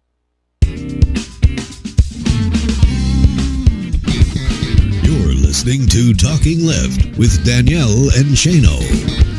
Welcome back to Talking Left with me, Danielle and Shano, and we are very excited to speak with our next guest, the one and only sexy liberal, John Fugelsang, here to talk about all the upcoming amazing Sexy Liberal tour dates, including Florida, March 1st, talking to you, SoFlo Radio. Get your tickets now while you have a chance. And John, thank you so much for joining us. Well, what a pleasure, but I should clarify. It's nice of you to say that I'm the one and only Sexy Liberal, but the fact is, on the Sexy Liberal tour, I play the role of tour, and those titles fall to other people. But thank you for your low threshold of sexiness. Well, it's a whole new Sexy Liberal. It's a rebirth, if you will, a resurge of the Sexy Liberal comedy. For people who may have seen it last year, they still need to get out and see this tour again. Carlos Alazraqui joining the troupe there. There's lots of new stuff for people to come and check out. Oh, yeah. I mean, I think from what they tell me, it's going to be a pretty interesting show and a very different kind of show. Carlos Alazraqui is joining us. People know him from his work on Reno 911 and every TV show in the world, and he's a regular on Stephanie's show. He's a good guy. I'm looking forward to seeing him in action tonight when 2014's leg of the tour kicks off here in Phoenix. But even more exciting, I think, to Stephanie Miller fans, you'll be seeing sort of like her radio show on stage a bit more. Jim Ward, who's her sidekick and voice deity, is coming along to MC the show and join Stephanie for her Q&A. So people will get a chance to see her and Jim sort of do the improv banter they do back and forth, only they'll see it on stage with a live audience instead of on the radio. We tried it out in Seattle, and it was pretty hilarious. So I think creatively there'll be some new tones and as well as some new faces for the show. And Florida is March 1st. People can go over to parkerplayhouse.com or, of course, sexyliberal.com to find out all the information about it. But Sexy Liberal isn't stopping there.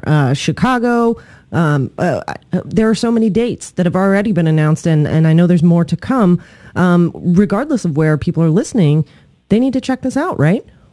Well, yeah, it's a really fun show, and if you haven't seen it before, it is the most irreverent and smartest and filthiest political comedy tour you'll ever see, and there are a lot of dates already on sale. I know we're going to Madison and Albuquerque and Minneapolis and Chicago, but I'm very excited about our show in Southern Florida. We're going to be playing, as you said, Danielle, on the 1st at the Parker Playhouse in Fort Lauderdale, which is a great theater. And it's also going to be it'll be during Pride Week, so we'll be having certain special guests joining us on stage for that show. Very exciting. And, Shane and I have seen the Sexy Liberal tour, I believe, 4 times Shane? Yeah, in fact, last time we went to the Parker Playhouse back in 2011. Yes, but each time... well, we masochists like it too, yeah. Each time it's different, it's topical, it's up to date with what's going on. And so I have to wonder if maybe you or Carlos or Stephanie is going to get into this whole Ted Cruz. They stole his filibuster thunder. Well, I mean, yeah. I mean, I will talk about him a lot. I'm a comedian, so I love Ted Cruz, and I can't wait to see him run for president. You know, Ted Cruz is sort of like the Abraham Lincoln of Sarah Palin's. And he really, you know, when it comes to someone who's only out for themselves and they don't care if they take the whole party down with them, normally that's not fun to watch. But in this case, it's pretty hilarious. And we saw that this week when he pretty much tried to throw every establishment Republican under the bus in favor of their Tea Party primary challengers by forcing them to do this vote. You know, the Republicans thought they just have a clean debt ceiling raise and nobody would know about it. They would do it quietly. The last time they tried to, you know, obstruct on as part of their all you can obstruct menu on the debt ceiling, of course it backfired for the entire country, and S&P downgraded our credit score and blamed them for it. So this time they thought they would just, you know, go through, vote for it, no one would notice. And then Ted Cruz decided to make it all about Ted Cruz and forced the Senate to round up 60 votes to end the debate and force a final vote. So, you know, he really did it to hurt John Cornyn, who's, of course, being challenged by someone crazier than him in Texas. But he also did it to hurt Mitch McConnell, who's got a Tea Party primary challenger in Kentucky. And, you know, when you see the Chamber of Commerce announcing for the first time they're going to start openly funding establishment, which is to say Wall Street GOP candidates against the Tea Party, you know it is turning into an all-out civil war. Except in our civil war, there was one side worth rooting for. So I don't really know how it's not going to be very, very ugly and a very contentious primary season. And I'll tell you, for a long time, it seemed like Ted Cruz would be the Tea Party candidate and Chris Christie would be the Wall Street candidate. And my friends, if Rand Paul winds up being the establishment normal Wall Street candidate, Wall Street's going to get some surprises. It's going to be a very interesting year. Things have been turned on their head quite quickly there. Speaking of Rand Paul, any thoughts on his I'm going to sue the president and everybody who has a phone or electronic device lawsuit? Yeah, you know, Rand Paul really, you know, he's smart at finding ways to get attention, and the media is fascinated by him, and next to the rest of the GOP, you know, practicing eye surgery without a license can make you seem like the adult in the room. So, you know, I think that Rand Paul is, you know, right now really enjoying the limelight, really enjoying being the anti-Cruz and the anti-Christie. And when his own opinions and his own dreams of a liberal utopia that can't exist start to come more into focus, you know, it's going to be really interesting seeing who's going to be a credible opposition to Mrs. Clinton at this point. Yeah, and it's obvious that Rand Paul thinks himself the 2016 candidate because he is already going after Hillary Clinton by way of bringing back up a decade-old sex scandal that I think the majority of the country said at the time we don't really care about, and we gave Clinton higher approval ratings after it all happened. Yeah, but this is all part of the GOP's ongoing plan to alienate all women from their party. Because really, you know, one thing they haven't done is blame women for their husband's infidelity. So I think that that's a daring strategy by Rand Paul. I look forward to it. I can't wait to see him go to Jennifer Aniston's house and scream at her for forcing Brad Pitt to be with Angelina. And, you know, I don't think it's going to help Rand Paul. He's going to realize it. He's going to focus group this stuff. It'll be forgotten by next year because Americans do remember who spewed goo on Monica Lew. Just want to remind everybody we're speaking with the one and only John Fugelsang, JohnFugelsang.com, SexyLiberal.com, part of the Sexy Liberal Comedy Tour.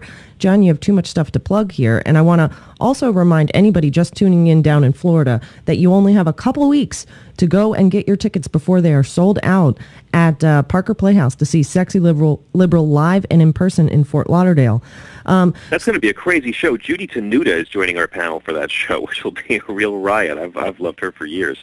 It's going to be a lot of fun. That is going to be interesting, and it's Pride Weekend down there, which, whether you're gay or straight, Pride Weekend in South Florida is a lot of fun. Yeah, I'm excited. I've never been, by the way. I'm from Greenwich Village, so I grew up with Pride Weekend, and I'm a real snob about it. And I'm a real snob about Pride parades until I went to Chicago, and I learned that their parade is actually longer and thicker.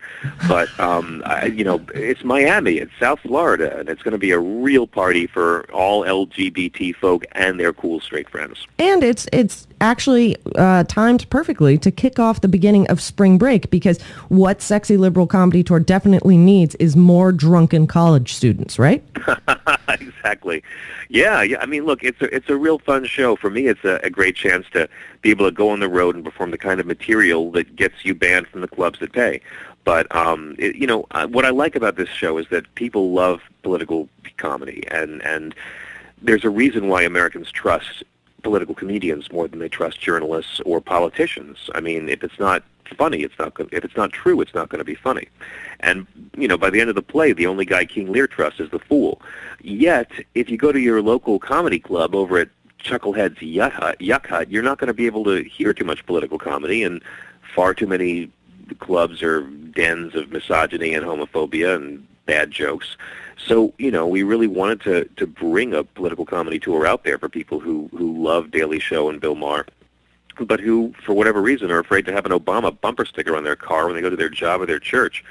So I really, really love doing the show and love doing political material for smart, cool audiences. But the best part of it is just meeting people and the community it engenders. And, for folks who live somewhere in America where they might feel like they're the only sane one, they come to a theater full of 1,000 or 2 other people and realize, oh, my God, we're not alone. Yeah, South Florida is especially true of that, because you have, all of these New Yorkers, New Jerseyans coming in, as well as such a multicultural environment of the LGBT community. And of course, it is the South, so you get the rednecks too. It's quite I'm half redneck, so I like that. It's quite an interesting mix, but it's the perfect audience, perfect venue for Sexy Liberal, because you guys love everybody, except perhaps, or maybe love him more, Chris Christie, for the sake of comedy. Well, yeah, I mean, between Chris Christie and Ted Cruz, comedically, it's pretty rough. I mean, and Ted Cruz is still the favorite, in my opinion, because Miley Cyrus just called him an attention whore. But, with Chris Christie, it's really fascinating to see what's going on and how the media has just pretty much christened him, the candidate. It's a bit awkward for me because I used to date a girl named Christy Benghazi, and so now when I flip back and forth between Fox and MSNBC, it's like I'm hearing her name constantly. Yeah. This Chris Christie thing is, it's only going to get bigger, I think, but it looks at this point as though unless they have some really clear smoking gun that wrecks the governor's political career in Jersey, there's no way they can stop him from running for president. I think that if anything, there's still a very good chance, and Democrats disagree with me on this, that this could work in his favor. If he can survive this lethal assault from the liberal media trying to tear him down and destroy him, well, those are the kind of bona fides that could finally make the Tea Party accept and respect Chris Christie. So this could blow up in liberal spaces. He might emerge from this stronger than ever. And again, I don't think he'll ever be president, but he's a much more powerful public speaker and a much more effective public speaker than Mrs. Clinton is. And so I think it'll be certainly very interesting. I don't know how his fundraising would be at this point, but if he clears this thing, and remember, he can still climb this mountain, although it would require the aid of several Sherpas. Yes. Well, you at least have to thank him for providing so much comedic fodder, although I have to admit I would much rather see the whole Chris Christie discussion stay to the comedic arena than completely take over our entire news media. But that's my gripe with the whole situation personally. But if I go to Sexy Liberal Comedy Tour, I bet I can find other people who feel the same way and who love listening to Steph, love listening to you when you're on the show and everywhere else you appear, and just are really grateful for the smart political discussion and amazing comedy that you guys always put on. John, thank you so much for joining us. We really appreciate it. I want to remind everybody it's Parker Playhouse March 1st, Chicago in April, and Lots more dates that you can check out at sexyliberal.com. John, thank you. Daniel, thank you for all that you and Shano do, for all your good work and all your excellent work. And yeah, please come see us in Fort Lauderdale in 2 weeks. That was a last-minute show we put on. They just came to us and said, will you do this last minute? So we're thrilled about it. We also donate a portion of the proceeds in every city we play to a local cause. Tonight in Phoenix, we're going to be donating some of our proceeds to Gabby Giffords and Mark Kelly's organization for responsible gun laws. So come down and see us on the road, and I look forward to seeing you guys in Florida. Absolutely. Thanks so much. John Fugelsang, everybody. Sexy Liberal Comedy Tour, again, March 1st. Check it out, sexyliberal.com. And we'll be back with more. You're listening to Talking Left with me, Danielle and Shano. Stick around. Reflects the drama of the human experience, and isn't that the essence of art? It's Talking Left with Danielle and Shano.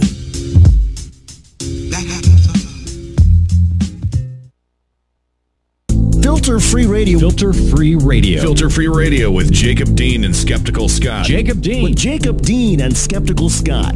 I keep going back to this sports analogy, and I know that a lot of people aren't into the sports thing, and I get that, but, you know, if you got a team going up against another team, let's call them Team Democrats and Team Republicans, and let's say they play the same game over and over and over again for years and years and years and years and years and years and years, and they keep running the same play over and over again. Like the Democrats keep running the same play, the same exact play over and over again. Eventually, the other team's going to figure out, wait a minute, they're going to run that same play again, so we'll anticipate that, prepare for that, and make sure that doesn't happen. Filter-free radio with Jacob Dean and Skeptical Scott. And so trying to solve today's problems with yesterday's solutions causes more problems. Filterfreeradio.com. This is the Media Matters Minute. I'm John Kerr. During the State of the Union address this year, President Obama addressed his plan to make preschool more widely available to kids across America. Last year, I asked this Congress to help states make high-quality pre-K available to every 4-year-old. And as a parent, as well as a president, I repeat that request tonight. This week, the White House began following up on this plan. However, in a misleading tease for a segment about universal pre-K, Fox News host Tucker Carlson falsely presented it as mandatory. And President Obama vowing to mandate universal preschool programs. Is that the government's business? Is it the government's right to control your children at that age? Obama's push for early education programs, however, does not include mandating them, but instead focuses much more on expanding access to kids that need it. As the White House plan explains, a zip code should never predetermine the quality of a child's education opportunities. Jonathan Cohn at the New Republic reinforces this point, saying, participation in the program would be strictly voluntary. Nobody is mandating that anybody go to preschool. For more on this and other stories, please visit MediaMatters.org.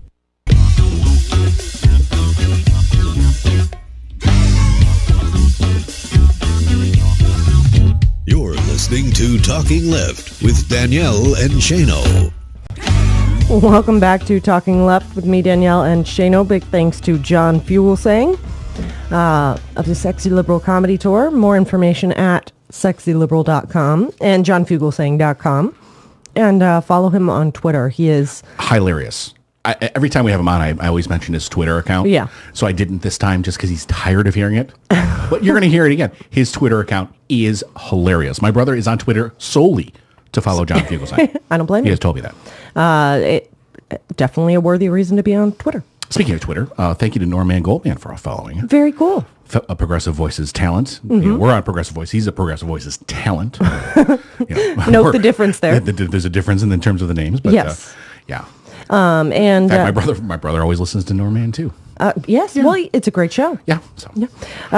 So speaking of Sexy Liberal in Florida and them going down there for Pride weekend, there was some great Pride news this week in 2 different states. Yeah. Very interesting states. Yes. Believe it or not. Historically significant, one of the states. Yes. Virginia and Kentucky have made major steps forward. Strides towards equal rights for same-sex couples. We first had news from Kentucky that a federal judge there said the state has to recognize same-sex marriages from other states. Now, that's a big deal. Yes. Why? DOMA. Now, DOMA has 3 sections, and one of them was visited in the Windsor case, which said the federal government, originally DOMA said the federal government doesn't have to recognize the states who have recognized same-sex marriage. Right. The Supreme Court struck that down. There's another part of DOMA that says you bigoted state don't have to recognize the marriages of another state.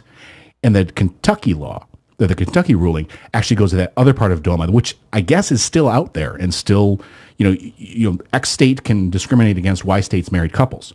And this one could go to the Supreme Court and therefore get rid of the rest of DOMA. Right, which is a big deal. Very big deal. And the other great piece of news, and this one is really significant, a Virginia judge has a U.S. federal judge in Virginia, to be specific there. Look at you, the legal mind over there. It's only because you correct me enough. I'm learning. It's not correct. Yes, but has overturned that state's gay marriage ban. Virginia is the first state in the old Confederacy to have overturned this type of ban. That is a big deal because, as much as it's been a lot of years since the Confederacy was in official existence. But let's face it, a lot of the policies, a lot of the racism, homophobic attitudes are still there. A lot of the policies, period, national policies, divide along that old Confederate line. Right. It just does. You can look at any polling, you've got the South and the North, and it's just the way it is. Yeah. Virginia is even more significant because that was Loving v. Virginia. Yes. That was a big deal. Back in the 60s, I believe it was. And that is one of the main reasons why Ted Olson wanted to work on this case. Ted Olson, of course, who worked on the Prop 8 case in California. Right. Of Munger, Tolles, and Olson. Amazing Los Angeles law firm. Really, they're top notch. Having gone to school at UCLA, that is an incredible firm. I just love the fan for a law firm. There are good ones out there, believe it or not. All these people who talk about, the lawyer jokes. Look at Mike Papantonio and his firm. Yeah. Look at Ted Olson. Right. There are attorneys out there that just like went to school.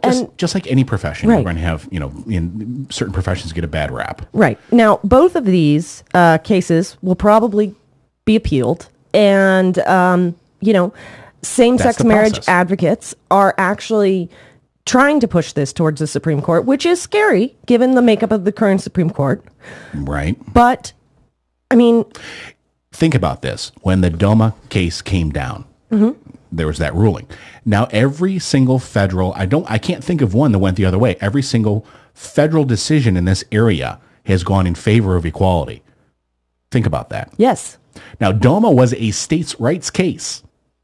But federal judges are saying this is equal protection too. We talked about the Oklahoma case a few weeks ago about how they applied equal protection. Right. Now they didn't do that higher level of scrutiny that many advocates are. They just went rational basis, the lowest level, and said, you know what? There's no rational basis even for this discrimination. Right. Which is amazing. If we can keep that up, the tide has turned. Yes, I love this quote in the Kentucky case by Judge John G. Hayburn II. He says, once the government defines marriage and attaches benefits to that definition, it must do so constitutionally. It cannot impose a traditional or faith-based limitation upon a public right without a sufficient justification for it. In other words, there are legitimate benefits.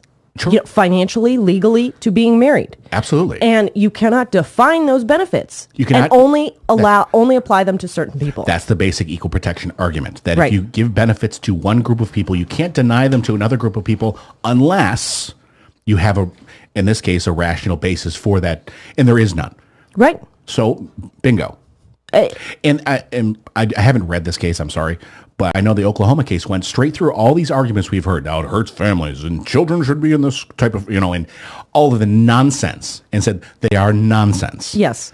Well, I love that, the right wing and the homophobic crowd come out and rail against activist judges and all this from the Family Research Council.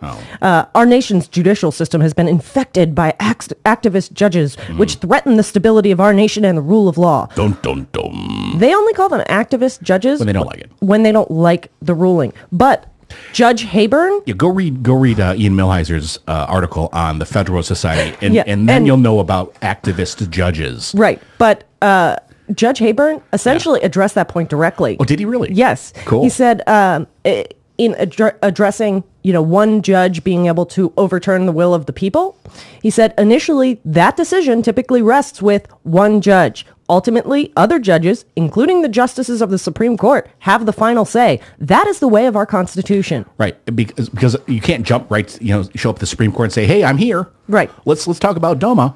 You need to go through different courts, and that's right. There's a trial judge who puts on the trial, and they make a ruling, and based on that, you appeal it, and you appeal it, appeal it. Lots of judges will look at this. Right, but to call them activist judges for standing up for equal rights, in the words of Judge Hayburn, that is the way of our Constitution. Get over it. I guess they don't like the Constitution. On the other side. Only that Second and 10th Amendment. They're two and tenors. Yeah, exactly. So, speaking of which, there's a California case on number 2. Oh yeah, and we're going to get to that. Right, cool. Actually, next. Oh, so how about that? Look at you, teaser McTeaser. And I didn't even know I was. You're listening to Talking Left with me, Danielle and Shano, and we will be back to talk about the Ninth Circuit and the victory they gave the NRA this week. I bet you didn't hear about that in the corporate news. Stick around. This is not normal. It's Talking Left with Danielle and Shano. You're listening to the Progressive Voices channel on TuneIn. Please help us grow. Like us on Facebook and share us with your friends. Find out more at facebook.com/Progressive Voices.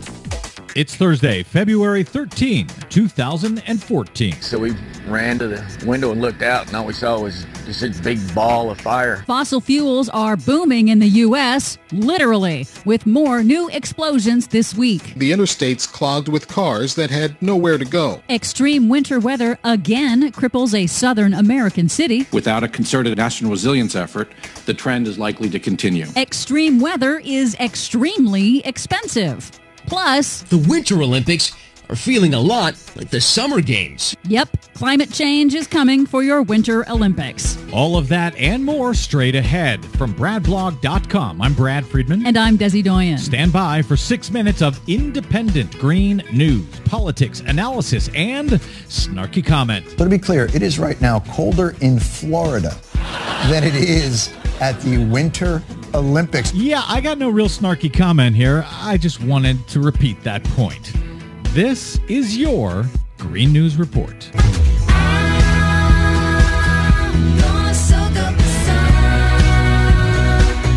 Okay, Desi Doyen, did we mention that it's 60 degrees at the Winter Olympics this week? Yeah, I think that's pretty stunning. Yes, but not surprising if you had listened to the environmentalists who had been warning about exactly this for many, many years and had not been listening to the jackasses on Fox News who say the predictions that the global warming activists have made have gone belly up. Yeah, that's what they tell you on Fox News. That's why smart people listen to the Green News Report. Yes, indeed. And what's interesting is that the 2014 Winter Olympics are on track to be the warmest Winter Olympics in history, with some days literally as warm as some of the days of the Summer Olympics in London in 2012. The warmest Winter Olympics ever. That reminds me of the time I went to an IMAX movie and they bragged before the film that this is the smallest IMAX screen on Earth. Yeah, wrap your mind around that one. Climate change is coming for your Winter Olympics. A new report projects that by 2100, only 6 of the cities that have hosted the Winter Games in the past will be cold enough to host them again. This week, more than 100 athletes in this year's Winter Olympics in Sochi have signed on to a letter begging the world's leaders to take serious action on climate change in United Nations treaty negotiations later this year. It's part of the Protect Our Winters project. And while people are sunbathing at the Winter Olympics, it's the opposite problem in the southern U.S., where the second rare major winter storm in 2 weeks has again knocked out power for hundreds of thousands of people. NPR reports that even with advanced warning, North Carolina was still unprepared to deal with the intensity of the storm, and people were again trapped in their cars. The snow fell so heavily at times in Raleigh, the interstates clogged with cars that had nowhere to go. Extreme weather events are extremely expensive and are going to get even more expensive. Weather-related catastrophes over the past 3 decades have hit North America much harder than the rest of the world.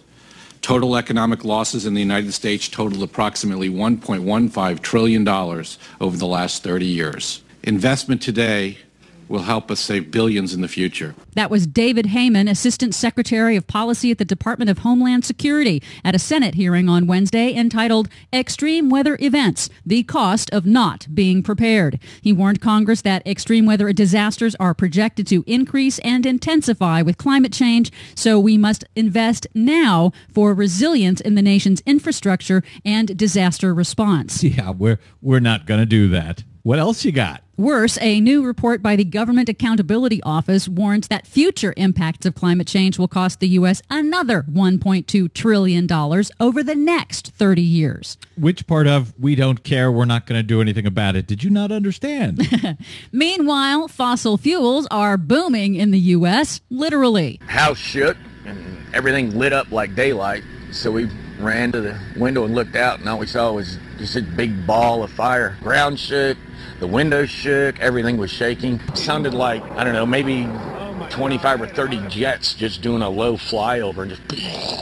This week's fossil fuel explosions are brought to you by natural gas. In Kentucky, a natural gas pipeline exploded early Thursday, leaving a crater 60 feet deep and destroying 2 homes, but no serious injuries. In Pennsylvania, however, 1 worker is missing and presumed dead, and a fire is still raging after 2 natural gas wells exploded on Tuesday at a Chevron drilling site. But in California, officials are dealing with a massive solar spill in the Mojave Desert by celebrating the official opening of the Ivanpah Solar Thermal Generating Station. It is the world's largest solar thermal plant for now and uses mirrors to harvest the sun's heat to generate electricity to power 140,000 homes. And it's really cool and well-timed since we're in the middle of the worst drought in the history of California. But we got lots of sun. For much more on that and the other stories we couldn't get to today, please check out our website at greennews.bradblog.com. While you're there, please consider leaving a donation to help the Green News Report stay on the air as the Brad Blog reaches its 10th anniversary and the Green News Report reaches its 5th. From bradblog.com, I'm Brad Friedman. And I'm Desi Doyen. And this has been your Green News Report. Seems it never...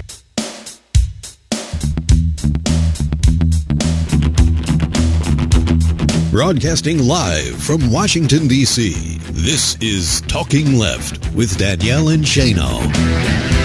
Welcome back to Talking Left with me, Danielle and Shano. Thank you wherever you are checking us out, maybe listening to the podcast over on We Act Radio in D.C. or SoFlo Radio in Florida. If you are, go and get your Sexy Liberal tickets. Now. Yes. We'll wait. March 1st. Yeah, so we'll wait. It's very important. I guess very you're not going to wait. No. Oh, okay, go ahead. Our listeners are smart enough to multitask. I'm not. I am not. Absolutely not. Not after this week. We only got so much left. So before the break, we were telling you about a victory for the NRA this week that I have to say, I don't think I heard anywhere. Now, we don't watch every single news station and every moment of coverage, so it's possible this was talked about, but I didn't see it anywhere. No. The Ninth Circuit ruled... Usually one of those quote-unquote activists circuits, one of those liberal, usually. The Ninth Circuit ruled that California's concealed carry law is unconstitutional. Mm-hmm. Yes. It's 2-1. 2-1. This is a three-judge panel. California had some pretty strong limits on concealed carry. They didn't allow open carry.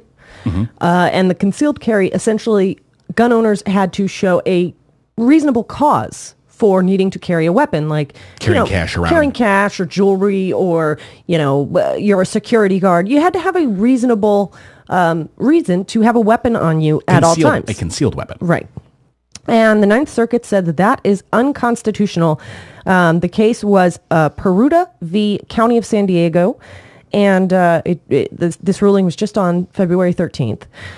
They concluded that the concealed carry laws, quote, impermissibly infringe on the Second Amendment right to bear arms in lawful self-defense.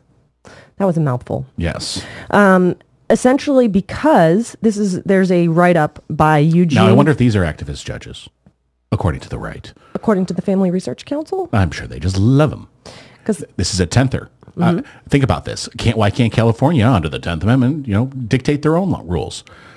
Think about this. Right. But two Trumps, I guess. Yeah, they only like that when it applies to the laws they want or don't want. Right. But the judges ruled that under the Second Amendment, people have the right to have a weapon on them, that's their definition of the word bear from keep and bear arms, the verbiage of the Second Amendment. And because the state has no open carry law, that the limitation on concealed carry, essentially left most quote-unquote law-abiding citizens without the ability to carry guns in public for effective self-defense. Mm-hmm. And since the Supreme Court has said that the right to bear arms is an individual right, despite the actual language of the Second Amendment, after a decades-long redefinition of the Second Amendment by the NRA and so-called professors who just essentially adopted for money, and then it got ingrained into some of the people in the Supreme Court who then turned around and said, hey, don't worry about the militia part. It's just the individual part. Now, this was a 2-1 decision. Mm-hmm. I'm thinking, and I don't know this, but there's such a thing called en banc, which means there's a level before you go to the Supreme Court. Mm-hmm. If you have a 2-1, that's only 3 of the judges. There's lots of judges in the Ninth Circuit. So they put this case before all of them, all of the judges on that Ninth Circuit, and then they can vote on this. It's called en banc. See if they get a better ruling to go up to the Supreme Court. But I would imagine that's where it's headed. Okay. It'll be interesting to see. I don't know that there's no word yet that the state of California or the county of San Diego is going to appeal this. I imagine they will, but or they can recraft the legislation. Right. Look at the ban on handguns in Chicago struck down, and I haven't seen any news that they appealed that. Yeah. They did? Yeah. You'd have to. I should know that, but I don't know. Okay, fair enough. I thought that was McDonald, and I thought it was appealed. Okay, we'll look into it at the break. You caught me off guard there. Caught me on the spot. You should know your legal news. I only say that because I don't know, so therefore you should. But it just. I know Illinois passed another law. This is another win for the NRA because it's essentially just removing any reasonable limitations on people carrying weapons of war all over the country. And there's a write-up here from the Washington Post. Eugene Volokh, forgive me, Eugene, if I mispronounce your name. Actually, he was one of my professors at UCLA. Really? Yeah, Eugene Volokh. Yeah, you pronounced it correctly. Well, I got lucky. But he's now the dean, I believe. He says, if the California law had banned concealed carry but allowed open carry, the judges probably would have ruled that was not a violation to the Second Amendment, but because they said you can't have an open and you have to have the reason for the concealed, those two together essentially banned all. Right. Unless you had a reason, so. It's interesting. And I suppose it goes back to what you consider a reasonable definition of bear arms. Mm-hmm. I think if somebody wants to have a weapon in their home for self-defense, I don't necessarily have a problem with that. It depends on where you live. Right. But I don't think if you live out in an area where it takes 45 minutes for the cops to get there. Yeah. Fine. Get a shotgun. But I have a real fundamental problem with the Supreme Court did in terms of the individual right. Right. That's what bothers me. I take issue with the fact that people are allowed to, return to the days of the Wild Wild West and carry a gun on their hip, 1, for intimidation purposes, and 2, because it leads to things like Trayvon Martin, like Jordan, what is his last name? We just had the verdict come out yesterday that this guy at least was found guilty of attempted murder. Yeah. But it leads to things like that. We don't need weapons of war on the street. The OK Corral everywhere we walk. Exactly. But when you have Alec who puts in these shoot first, ask questions later, stand your ground laws, and then you have all these guns around, what are you going to go do? Go buy a gun. And the NRA says, that's great because they aren't about gun rights. They're about gun manufacturers making a lot of money. Right. I mean, everyone knows that. They're arms dealers. Yeah, so it was just a frustrating news to see this week that, more areas are going to return to the Wild Wild West. And hey, it's California, so aptly called now the Wild Wild West. Florida is a unique Wild Wild Southeast. Yeah. But anyhow, in other news this week, we saw the third related coal spill in West Virginia. Oh, did you hear? I'm sorry to interrupt, but we're getting into actual green news here, and we're dealing with. They're finally on Meet the Press, because we like to bash on the other Sunday morning shows. They're our competition. Oh, do tell. They are finally, because there was a report that was done a few weeks ago, and we mentioned it, that they just will not cover climate change whatsoever. Will not cover it. Well, they've decided to do it this week, and it's hilarious. Actually, it's not hilarious. It's actually quite sad and upsetting. They're going to have a debate whether it exists. If you want to talk about climate change, you talk about how it's been proven there's climate change and then what the policy is going to be to address it. Instead, they're going to have Bill Nye, who's a nice guy. He's not a climate scientist, versus from Marsha Blackburn. Marsha Blackburn. I'm sorry, that's not covering climate change. No. That's not. But hey, at least it's a very small step towards climate change coverage. I'm trying to find the silver lining there. And, forgive me if I would find it amusing to watch Marsha Blackburn try and debate Bill Nye. But that's the point. That's what they're. I know. It's not You're right. news. It's not this is not furthering the debate. It's not furthering the policy, the changes, the things that need to be done. It's further reinforcing that it's still up in the air, according to the right. Only in Republican world. So, and by the way, Jordan Davis is the name of the young man who was murdered over music. Thankfully, they found his murderer and there was guilty. one hung count, and the prosecutor down there says they're going to go back at it. Yeah, and it sounded from the family statement like the family will support them bringing that case back to trial. So back to what I was saying. Third coal-related spill in West Virginia, another waterway contaminated, this time with coal ash and coal slurry. How much more evidence do we need that these fossil fuel products are a really bad idea? In addition to these massive disasters. And now we've had, these are just 3 coal-related spills in a month. We're not even counting here the number of oil trains that have derailed also this month. Right.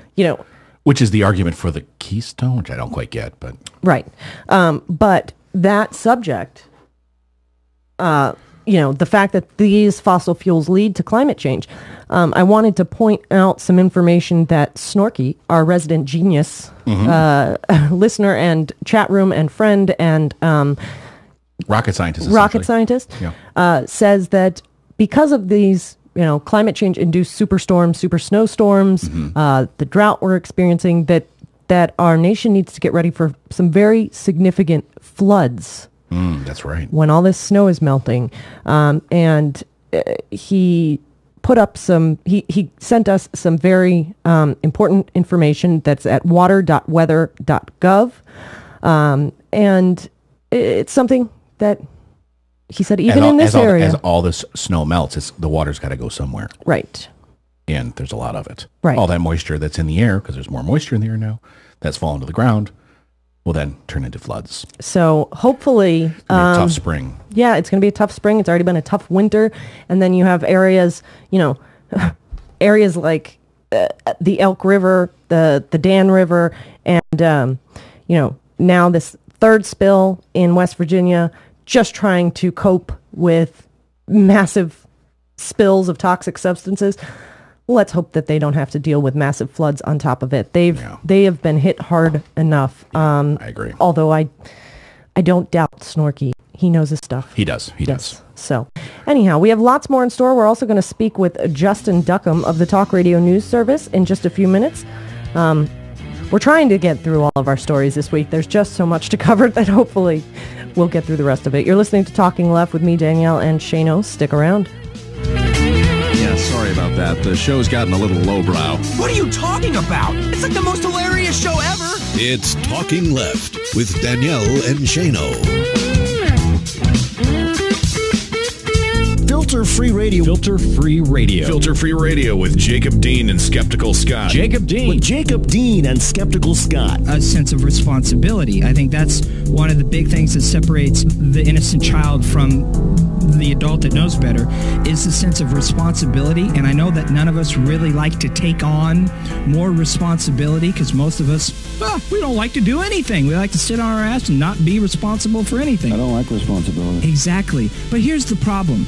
The people that are most responsible for beginning and really carrying through this revolution, the New Year's revolution, is you and me. Filter Free Radio with Jacob Dean and Skeptical Scott. The ones who have more of a grasp of what's actually happening. And I hate to, give you some homework or more responsibilities, but I think more of the weight of the responsibility is on those of us who know better. FilterFreeRadio.com. This is the Media Matters Minute, and I'm John Kerr. House Speaker John Boehner recently threw cold water on passing immigration reform this year, citing the lack of Republican trust in President Obama. But some pundits at Fox News aren't buying the spin. On Fox News Sunday, anchor Chris Wallace said, I think it's fair to say that President Obama's trustworthiness or lack of same didn't really change dramatically in the last week. I mean, isn't the real issue here that Republicans in the House and in the Senate are deeply divided on immigration reform, and they didn't want to expose that division in the middle of an election year? O'Reilly awarded Boehner Pinhead of the Week for his comments, saying, all right, so you don't trust them. Put out a better plan. Make them look foolish. Don't give them a hand grenade. Wallace and O'Reilly's comments are in contrast to how their colleagues uncritically received Boehner's comments. For example, Fox contributor Charles Krauthammer claimed, Republicans are absolutely right to delay immigration. For more on immigration reform and other stories, please visit MediaMatters.org.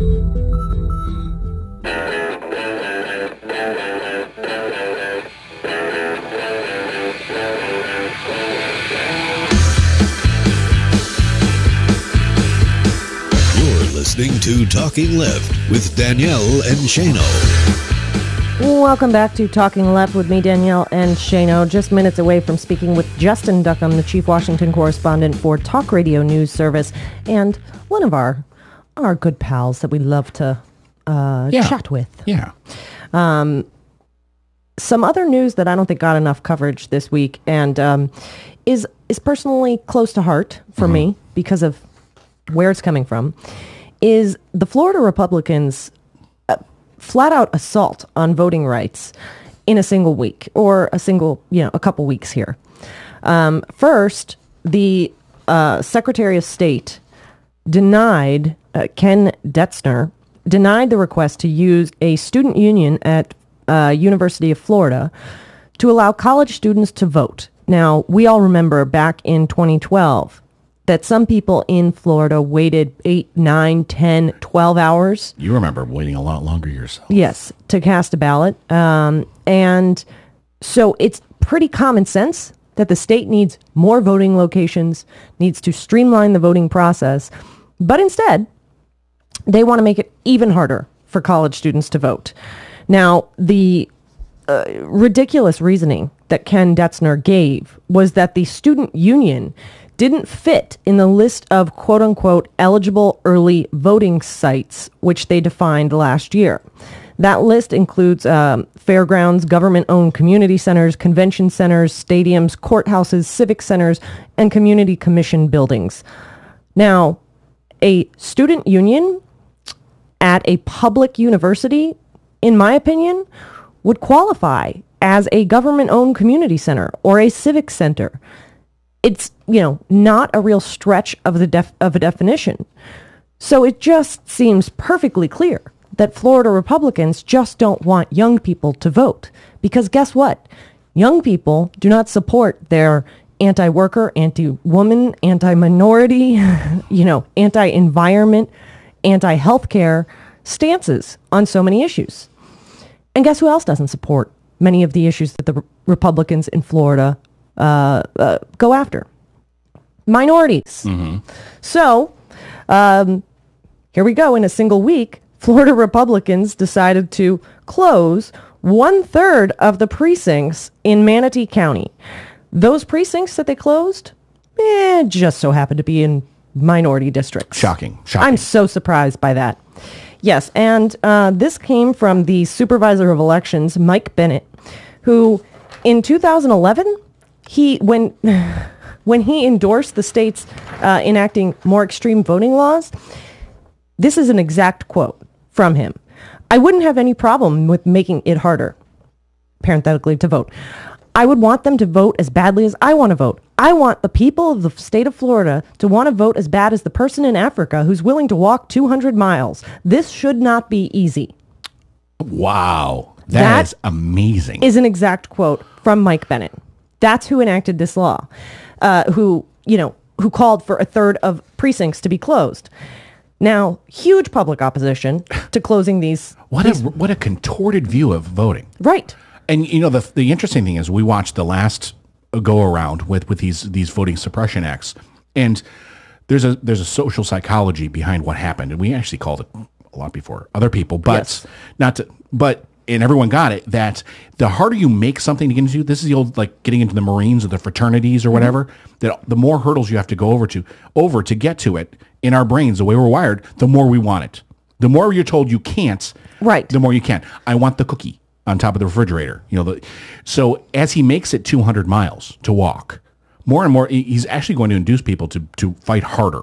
Now, he shouldn't make it 200 miles. Voting should be easy. No matter how much you want to fight, no matter how much you want to fight harder, some people simply just cannot. Don't have the means. Don't have the means. They don't have the time to take off a day agree. off work. They can't leave their kids, without somebody to care for them, to stand in line for 10 hours to vote. Of course not.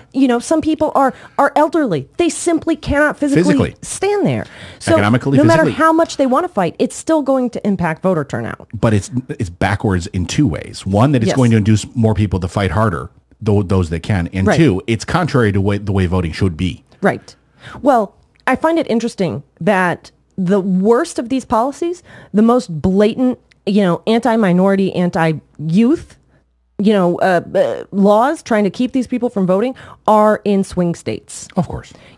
That's where we're seeing the worst of them. This, when they closed these precincts, they only allowed 10 speeches, from the public. All 10 were strongly opposed to this change. Even representatives of the local chapters of the NAACP and the Southern Christian Leadership Council, railed against this decision, said it would impact voter turnout because people have to travel further. And anybody who isn't familiar with Florida, let me just tell you, public transportation, pretty much non-existent. Yeah. It's there, but to get 15 minutes, you'll have a 2-hour bus ride. Yeah. So add that to the 10 hours you'll be standing in line to vote. Right. And when these groups said that this, was going to really impact voter turnout and the possible outcome of elections, you're going to love this.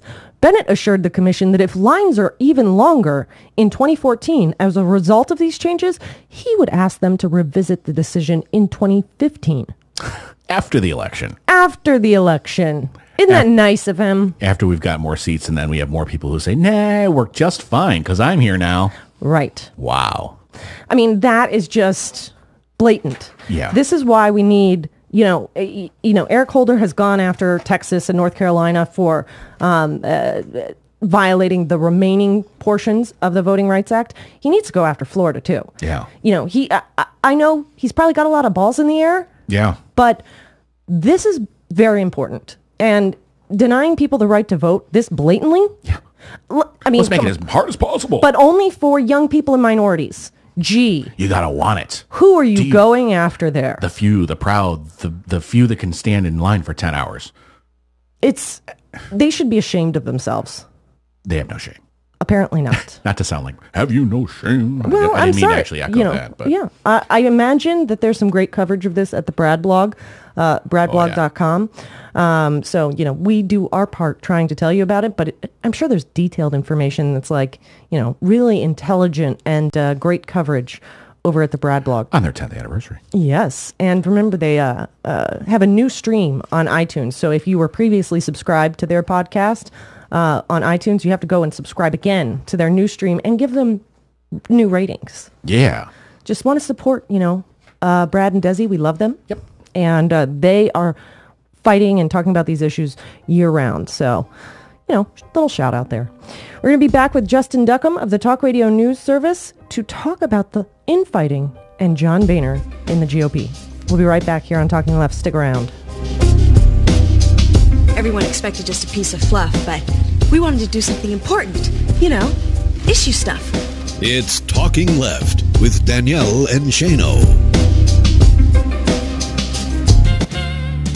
In The Wizard of Oz, Dorothy assessed the odd things she was experiencing and said to her little dog, Toto, I've a feeling we're not in Kansas anymore.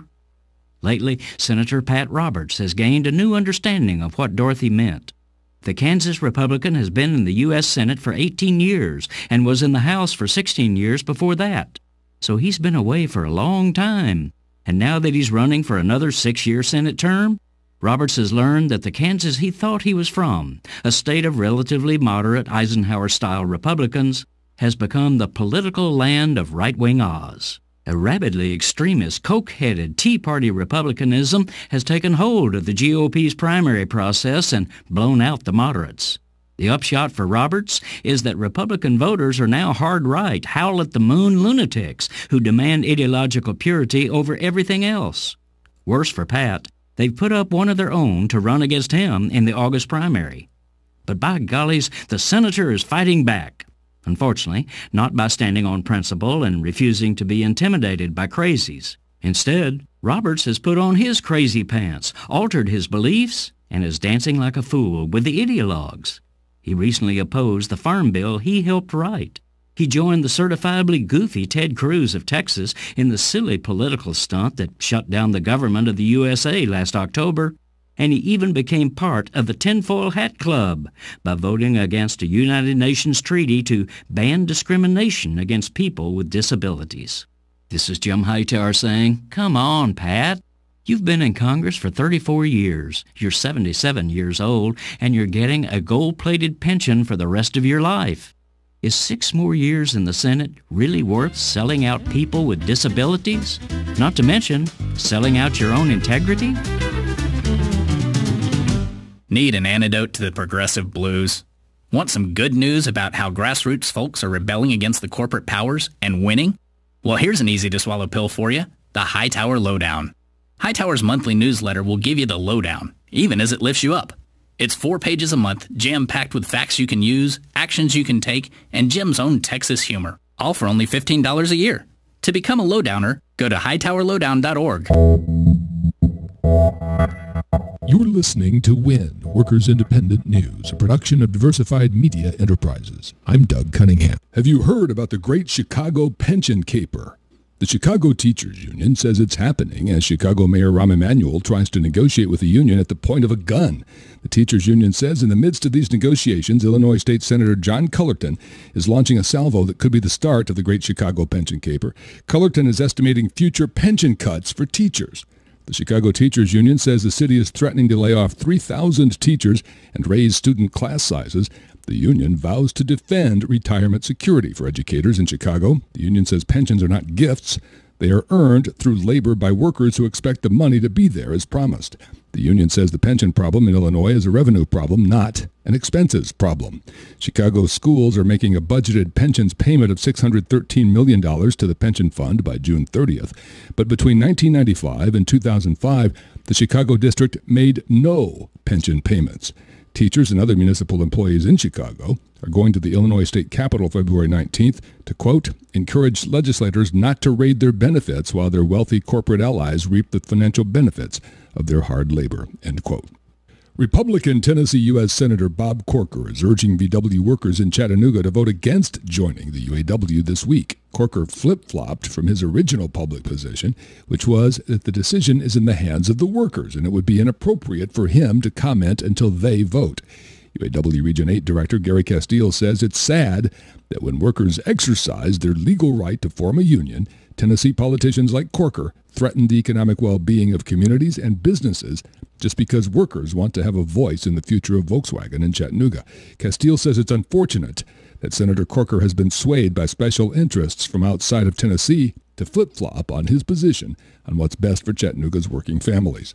VW workers in Chattanooga, Tennessee are voting Wednesday through Friday on whether or not to have the UAW represent them, a vote that's expected to have a significant impact on union organizing at foreign-owned auto plants throughout the South. Castile says the decision should be left to the workers. VW is neutral on the union vote and has urged third parties to stay out of it. But right-wing anti-union groups are waging a public campaign against the VW workers joining the UAW. Workers Independent News is brought to you with support from union-owned and represented Bank of Labor, member FDIC, equal opportunity lender. The Bank of Labor is the bank of choice for unions and their members. Now you can do business with a bank that shares labor values. More info online at bankoflabor.com. Workers Independent News is the only national daily radio newscast focused on workers and their unions. To help keep those voices on the radio, donate now at laborradio.org. You've been listening to WIN, Workers Independent News. For more information, visit laborradio.org. How to be a great dad in 15 seconds. Bike ride, go fish, walk in the park, phone call, milkshake, play catch, picnic, fly a kite, tell jokes, laugh, talk, read a story, tell a story, bumper car, swing set, bowling, pillow fight, cut loose, stay tight. Whew. Because the smallest moments can have the biggest impact on a child's life. Take time to be a dad today. Call 877-4DAD-411 or visit fatherhood.gov. Brought to you by the U.S. Department of Health and Human Services and the Ad Council.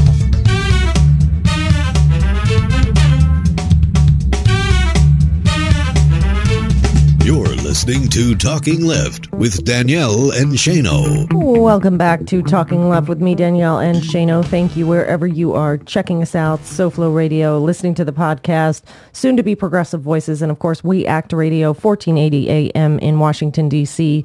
Joining us now is the one and only Justin Duckham, the Chief Washington Correspondent of the Talk Radio News Service. You can check it out at talkradionews.com, and you can follow all of Justin's amazing antics on Twitter at J. Duckham.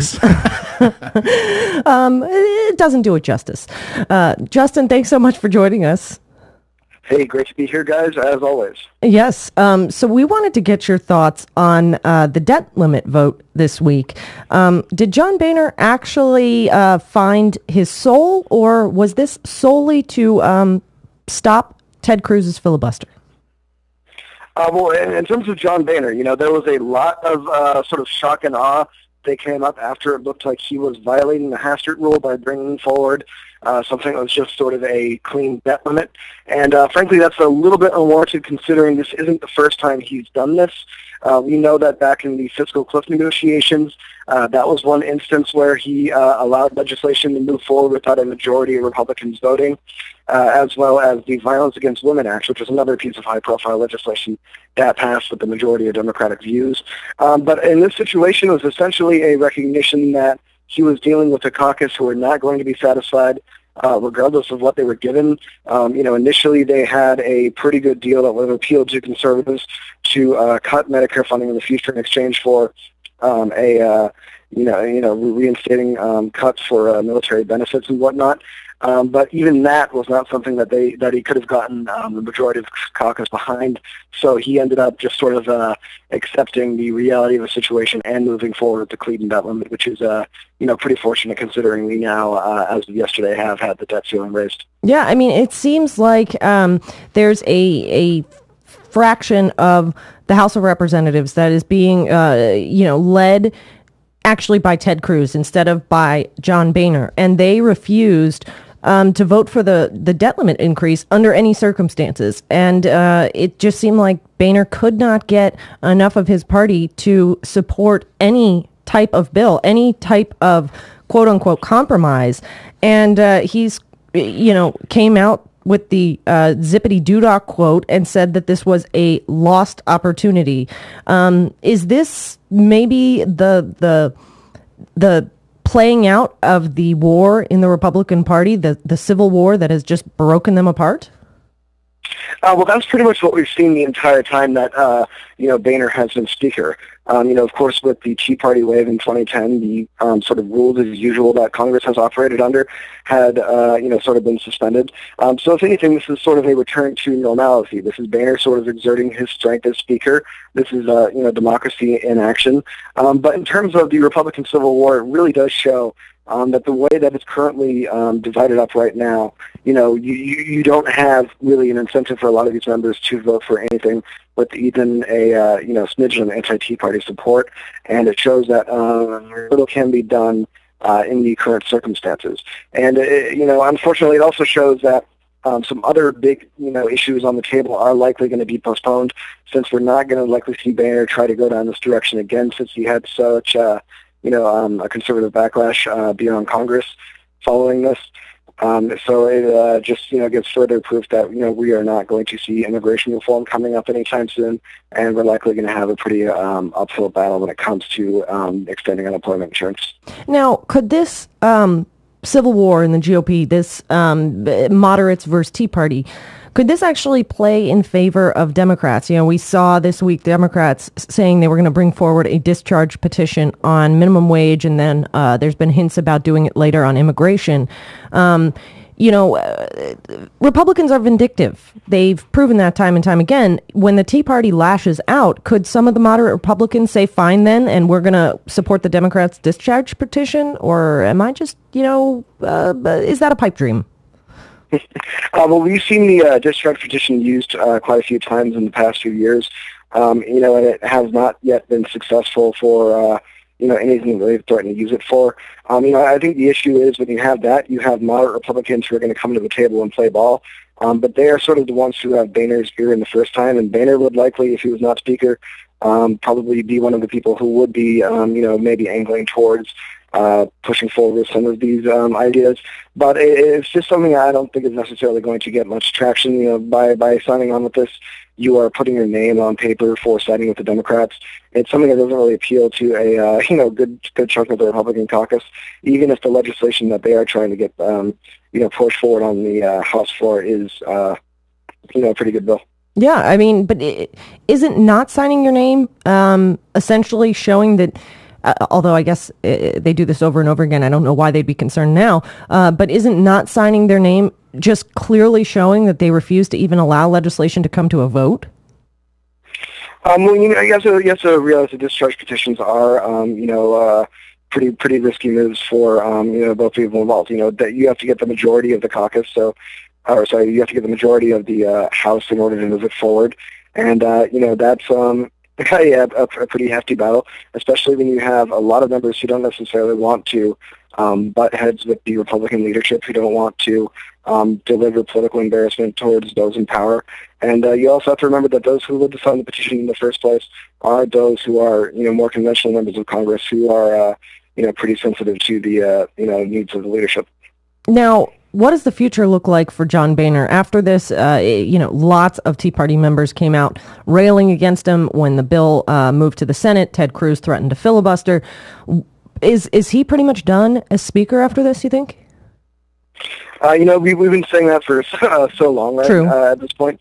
There's always speculation that this could be the final straw for Boehner. But, time and time again, he's, sort of kind of capitulated towards Democrats, and we have seen his political career continue. There's still the possibility that, he is going to retire at the end of his term. That's something that people have been talking about for a good chunk of time, even though, he has sort of signaled that he's going to be back in the ring for another swing.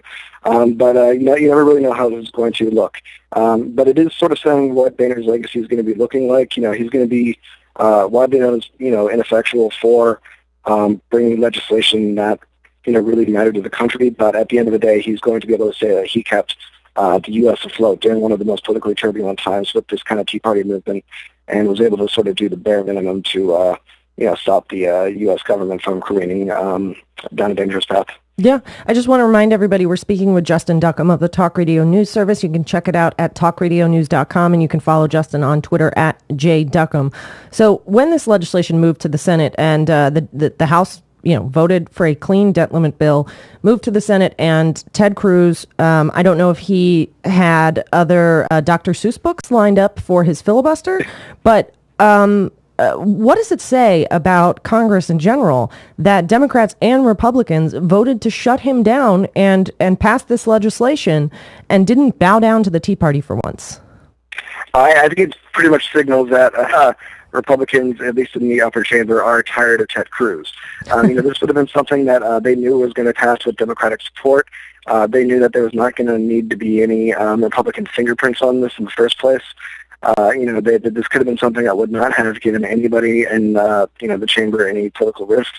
But instead, Ted Cruz opened up a scenario where, there was going to need to be a number of Republican members who are going to have to put their name, on this bill and threaten their political chances. We know for instance, Mitch McConnell had to end up ultimately supporting it, even though he's facing a primary challenge from Matt Bevin. We had John Cornyn, who's up for re-election as well, and it was pretty much, as a lot of people view it right now in the upper chamber, sort of a needless move that really benefited Ted Cruz more than it benefited the Republican Party. And I think people are kind of, at least in the upper chamber at least, are sort of wising up to that and realizing that this is somebody who will do anything for his own political chances and doesn't really give much consideration for the rest of Senate Republicans. Now, I got myself there. Did you catch that? Yeah, I did. That was awesome. Good catch. Right. Yeah. Speaking of Mitch McConnell and other senators, and even the same goes for members of the House. This is obviously going to come back and bite some Republicans who are facing Tea Party challengers. But a lot of times these Tea Party challengers, at least that we saw last election season, are so out there and so crazy that it ends up shooting Republicans in the foot and losing them a seat that they probably could have gained if they put up a reasonable candidate. Is there any chance of seeing that play out again and this working out in the Democrats' favor? At this point, it doesn't really look that likely. The top Tea Party challengers that we've seen this time around have been Matt Bevin, who's going up against McConnell. Cornyn has the minority whip in the Senate has a Tea Party challenge coming from Steve Stockman, who is sort of a laughingstock of just in general, and really doesn't pose any serious threat. And this is sort of a different political climate than we saw last time around when, Bennett from Utah was voted down, even though he had been sort of a stalwart conservative his entire career, wherein we see when we saw a lot of other people sort of get picked off. And I just don't see that happening this time around. There doesn't seem to be that sort of level of threat, and whether or not that shows that people have sort of wised up to maybe getting an unknown sort of factor when you go with the Tea Party candidate. That's certainly what a lot of people feel like with, Senator Mike Lee, who took over from a pretty traditional conservative and is now sort of the mini version of Ted Cruz, or if it's just a shifting political attitude in the country, moving away from the Tea Party outrage in the first place, or it could just be fatigue. A lot of these conservatives thought that they were going to be sent into Washington and we're going to shake things up and we're going to stop business as usual, and then sort of, face the same rude awakening that a lot of, progressives who supported Obama or Elizabeth Warren were, eventually met with. Yeah. One way to keep a Tea Party candidate from primarying you is on the debt limit vote, is to make sure that no one knows what your debt limit vote was. Justin, can you talk a little bit about what happened on C-SPAN at the request of the Republicans during that vote? Yeah, that was pretty interesting. There was not a voice vote. This was something that was, frustrating to a lot of reporters who were in the chamber and were unable to get the immediate, vote count as it went down. It certainly, took a lot of cannon fodder away from, potential Tea Party challengers. So it was sort of a sneaky, underhanded move. It did seem to corral enough Republican support since we eventually saw, 67-31. But it was a direct step away from typical Senate procedure and something that, a lot of members of the press individually who cover Capitol Hill were not too thrilled with. Yeah, do they think this tactic's actually going to work? Like, there aren't a gazillion organizations that go around to publish voting records, and that regardless of whether they called out a yay or nay vote on C-SPAN, it can still be used either for or against them in political ads, later. No, it's certainly true. I don't really understand the logic behind it. It just makes them look sneaky. It makes them look sneaky and underhanded. You could, It makes them look sneaky and underhanded. Yeah, call it out. Really, how many people are really watching C-SPAN? Really? That's a very good point. So I'm not sure what the exact logic was behind that. It seems like if a debt limit vote is going to hurt you, it is going to hurt you whether or not you're on camera saying aye. But nevertheless, you saw this going forward, which, frankly, at this point, if that was what was needed in order to protect the full faith and credit of the U.S. government, then fine. I don't care. Yeah, I agree. I agree wholeheartedly. Justin, as usual, your comments and analysis is brilliant, and we always thank you for being a part of the show. Hey, thank you guys so much. Justin Duckham, everybody, of the Talk Radio News Service. You can check it out at talkradionews.com. And you're missing out if you haven't followed Justin on Twitter at jduckham. And hopefully John Fugelsang has followed him by now. You're listening to Talking Left with me, Danielle, and Shano, and we'll be back with more, so stick around. I'm David Schuster, and you're listening to my favorite show other than my own, Talking Left with Danielle and Shano.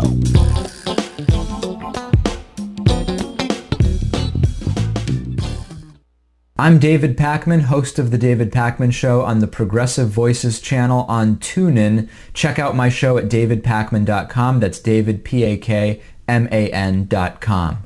There's an anti-cloning bill that would allow turning away miscarrying women from hospitals. This is in Raw Story. And civil rights experts are warning that a bill that has been approved by the Alabama State House would allow hospitals to turn away pregnant women experiencing or close to experiencing a miscarriage. State Rep Becky Nordgren, who's a Republican, proposed the Healthcare Rights of Conscience Act.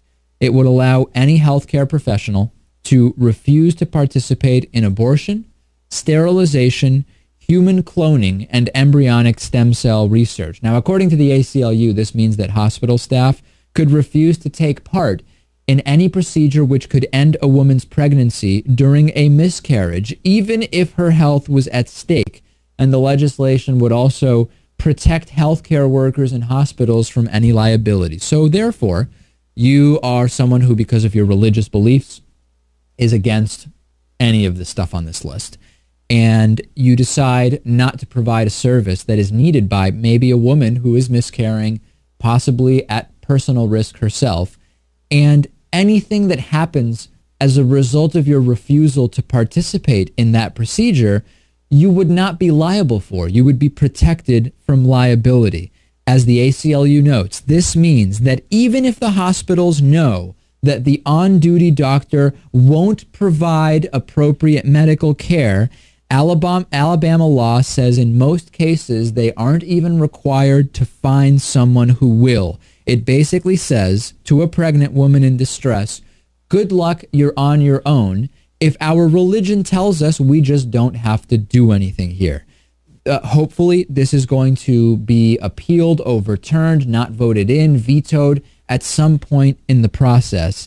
And it's incredible that this is a legislator, Becky Nordgren, who would describe herself as pro-life and pro-family. However, when you look at what this legislation, what HB 31 would allow, there's nothing pro-life about that, and there's certainly nothing pro-family about it.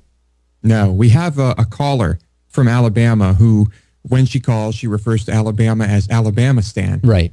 And this is a perfect example of why that is so accurate. Yeah, this is a Christian version of Sharia law. The same Sharia law that these right-wingers oppose when it actually is related to Islam is the exact same thing they favor when it comes to Christianity and basing it in Christianity. It's disgusting. The entire concept of pro-life and pro-family is a laughable concept at this point that we should be laughing at it when people say that they are pro-life and pro-family, because it's so absurd that it should be impossible to resist laughter because it is that insane. And then we should also cry because of the number of people who are actually having their lives negatively affected by this type of legislation. So there's Becky Nordgren's HB 31 in Alabama. Very excited. Next, we will speak to Luke Vargas joining us from the protests in Kiev, Ukraine. Stay with us. You've been listening to part of the David Pakman Show on the Progressive Voices channel on TuneIn. For full audio and video podcasts, interviews, and much more, check out our website, davidpakman.com. That's David, Pakman.com. And check out our YouTube channel at youtube.com/The David Pakman Show.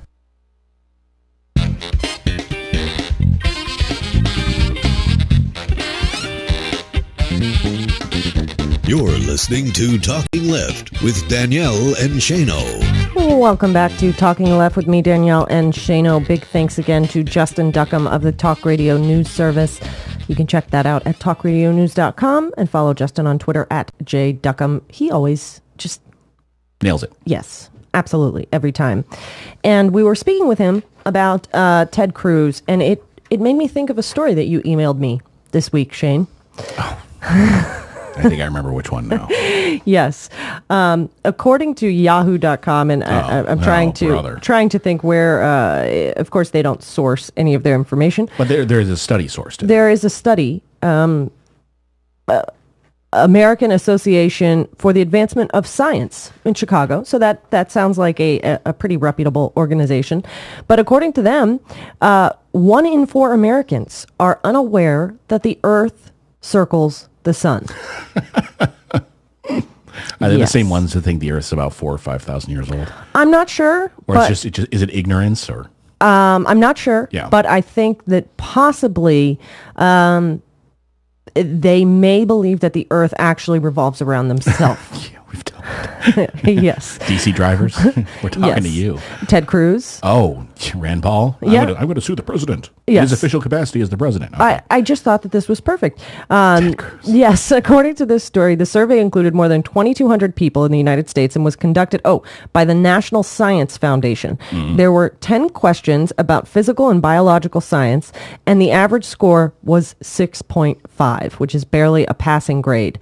Only 74% knew that the Earth revolved around the sun. This is pretty basic science. Yeah. I mean, Well, we can have a debate about it on Meet the Press. I would love to get Marsha Blackburn's take on this. But it's really a sad state of affairs. Fewer than half of the respondents knew that human beings evolved from earlier species of animals. Well, that one, they're still debating that one, too. They would debate gravity if you let them. If you could pin them down. Yes. However, I think this is interesting. 90% of those surveyed said that the benefits of science outweigh any dangers, and about the same number expressed interest in learning about medical discoveries. So, even though only half believe in evolution, almost all participants say that science is still important. I don't really know how you square that circle. Yeah. But at least there's a little bit of logic in there. Yeah. A little bit. Yeah, it's fun to suss out the people who don't believe in evolution yet get a flu shot every year. Yes. Think about that one. Who said that? I don't know. I don't remember. I should credit them, but it was very funny. Yes. But I think this just points to basic problems. Yeah. You wonder why some people don't get involved, why they believe nonsense that's on Fox, and they fall hook, line, and sinker for talking points from the right. It's because they don't believe in basic science. Well, it may not even be a belief. This could be more of a reflection of educational infrastructure that's corroding and collapsing. Yeah, because so many policies suck money out of our public education system. Any one thing that happens, I've learned a long time ago, is usually a result of many causes, multi-causation. So I would imagine that it's a number of things. It isn't just some kind of willful ignorance. I'm going to give people a lot more credit than that. I would like this same poll done to members of Congress, and I just want to quiz them on the Constitution. I really, really want to quiz them on the Constitution. I want the question included of how many believe the Earth actually circles their ego. I think I can think of a few who obviously believe that. Maybe they have a class action lawsuit against gravity. It affects all of us. That would be one big class. Yes. In another quick news, I want to fly. In other quick silly news, just because I thought this story was fun because I grew up there. NOAA, the National Oceanic and Atmospheric Administration, says that the Bermuda Triangle is bunk. That it doesn't exist? They say it does not exist. That the Bermuda Triangle is a fact of geography. You're talking about the things disappearing inside of the Bermuda Triangle. Well, they say that actually the Coast Guard does not recognize the existence of the so-called Bermuda Triangle as a geographic area. Really? And that's amazing. Yes. And the U.S. Board of Geographic Names does not recognize the Bermuda Triangle as an official name. In fact, when talking about the mysterious disappearances and goings on there, NOAA says Their experience suggests that a combined forces of nature and human fallibility outdo making oopsies. Yeah, outdo even the most As Rick Perry calls incredulous. them, oops. Yeah, outdo even the most incredulous science fiction. As they say, truth is stranger than fiction. But this essentially is storms and human error are more to blame. That's what they say. Now, of course, a lot of people don't agree with this. There are some die-hard believers in the mystical I find it nature. fascinating, though, that they don't even recognize it as a geographical. They do not. The triangle between Miami, Puerto Rico, and Bermuda, according to NOAA, is not cursed, and it's not patrolled I can by see that. extraterrestrials. I could see the second two parts, but the fact that they just don't even call it that. No, they do not call it that. Huh. So, Of course, they made Pluto not a planet, so how do you trust them? Please. exactly. Come exactly. on. Make up your mind, guys. Again, I want to remind everybody to go over to sexyliberal.com, especially if you're listening down in Florida. You have only until March 1st. But if you're listening anywhere, really, Yeah. because they're going all over the place. Exactly. And new dates will be announced. Chicago in April. I think they just announced Minneapolis in June. Check out sexyliberal.com. I should know all these. You should know all these. But I don't. I know Chicago, Minneapolis, Florida. Yes. Those are the ones I do know. So be sure to check those out. And, they make great gifts if you know somebody in those areas. Oh, yeah. Yeah. So sexyliberal.com. And the great thing about them is, it's not like you go to a concert and then the band goes away. These are comedians. Right. And if you've ever been to a comedy club, comedians come out and they talk to you afterwards. So, if you want, it's very cool. It's very cool. We have had the honor of being there 4 times. Yeah. And it's different every single time. So it is. And now Carlos Alzraki is part of the tour. I can't wait to see. It's I haven't all seen new. him yet. All new. I'm really looking forward to that. Want to thank our great guests, John Fugelsang and Justin Duckham today. Of course, thanks to We Act Radio, Alex Lawson, Kimon Freeman, Pete Callahan, Cliff Schechter, George Rodriguez of SoFlo Radio, everybody over at Progressive Voices, Rocky Mountain Mike for our amazing intro music, Nicole Sandler for everything that she does, Boca, and of course, thank you guys for listening. You're the reason what we do, and you make it worth getting up early every Sunday morning. And it's fun. We'll be back next week. We'll be back and up early on next Sunday. Yes. Thanks so much, guys. See you next week.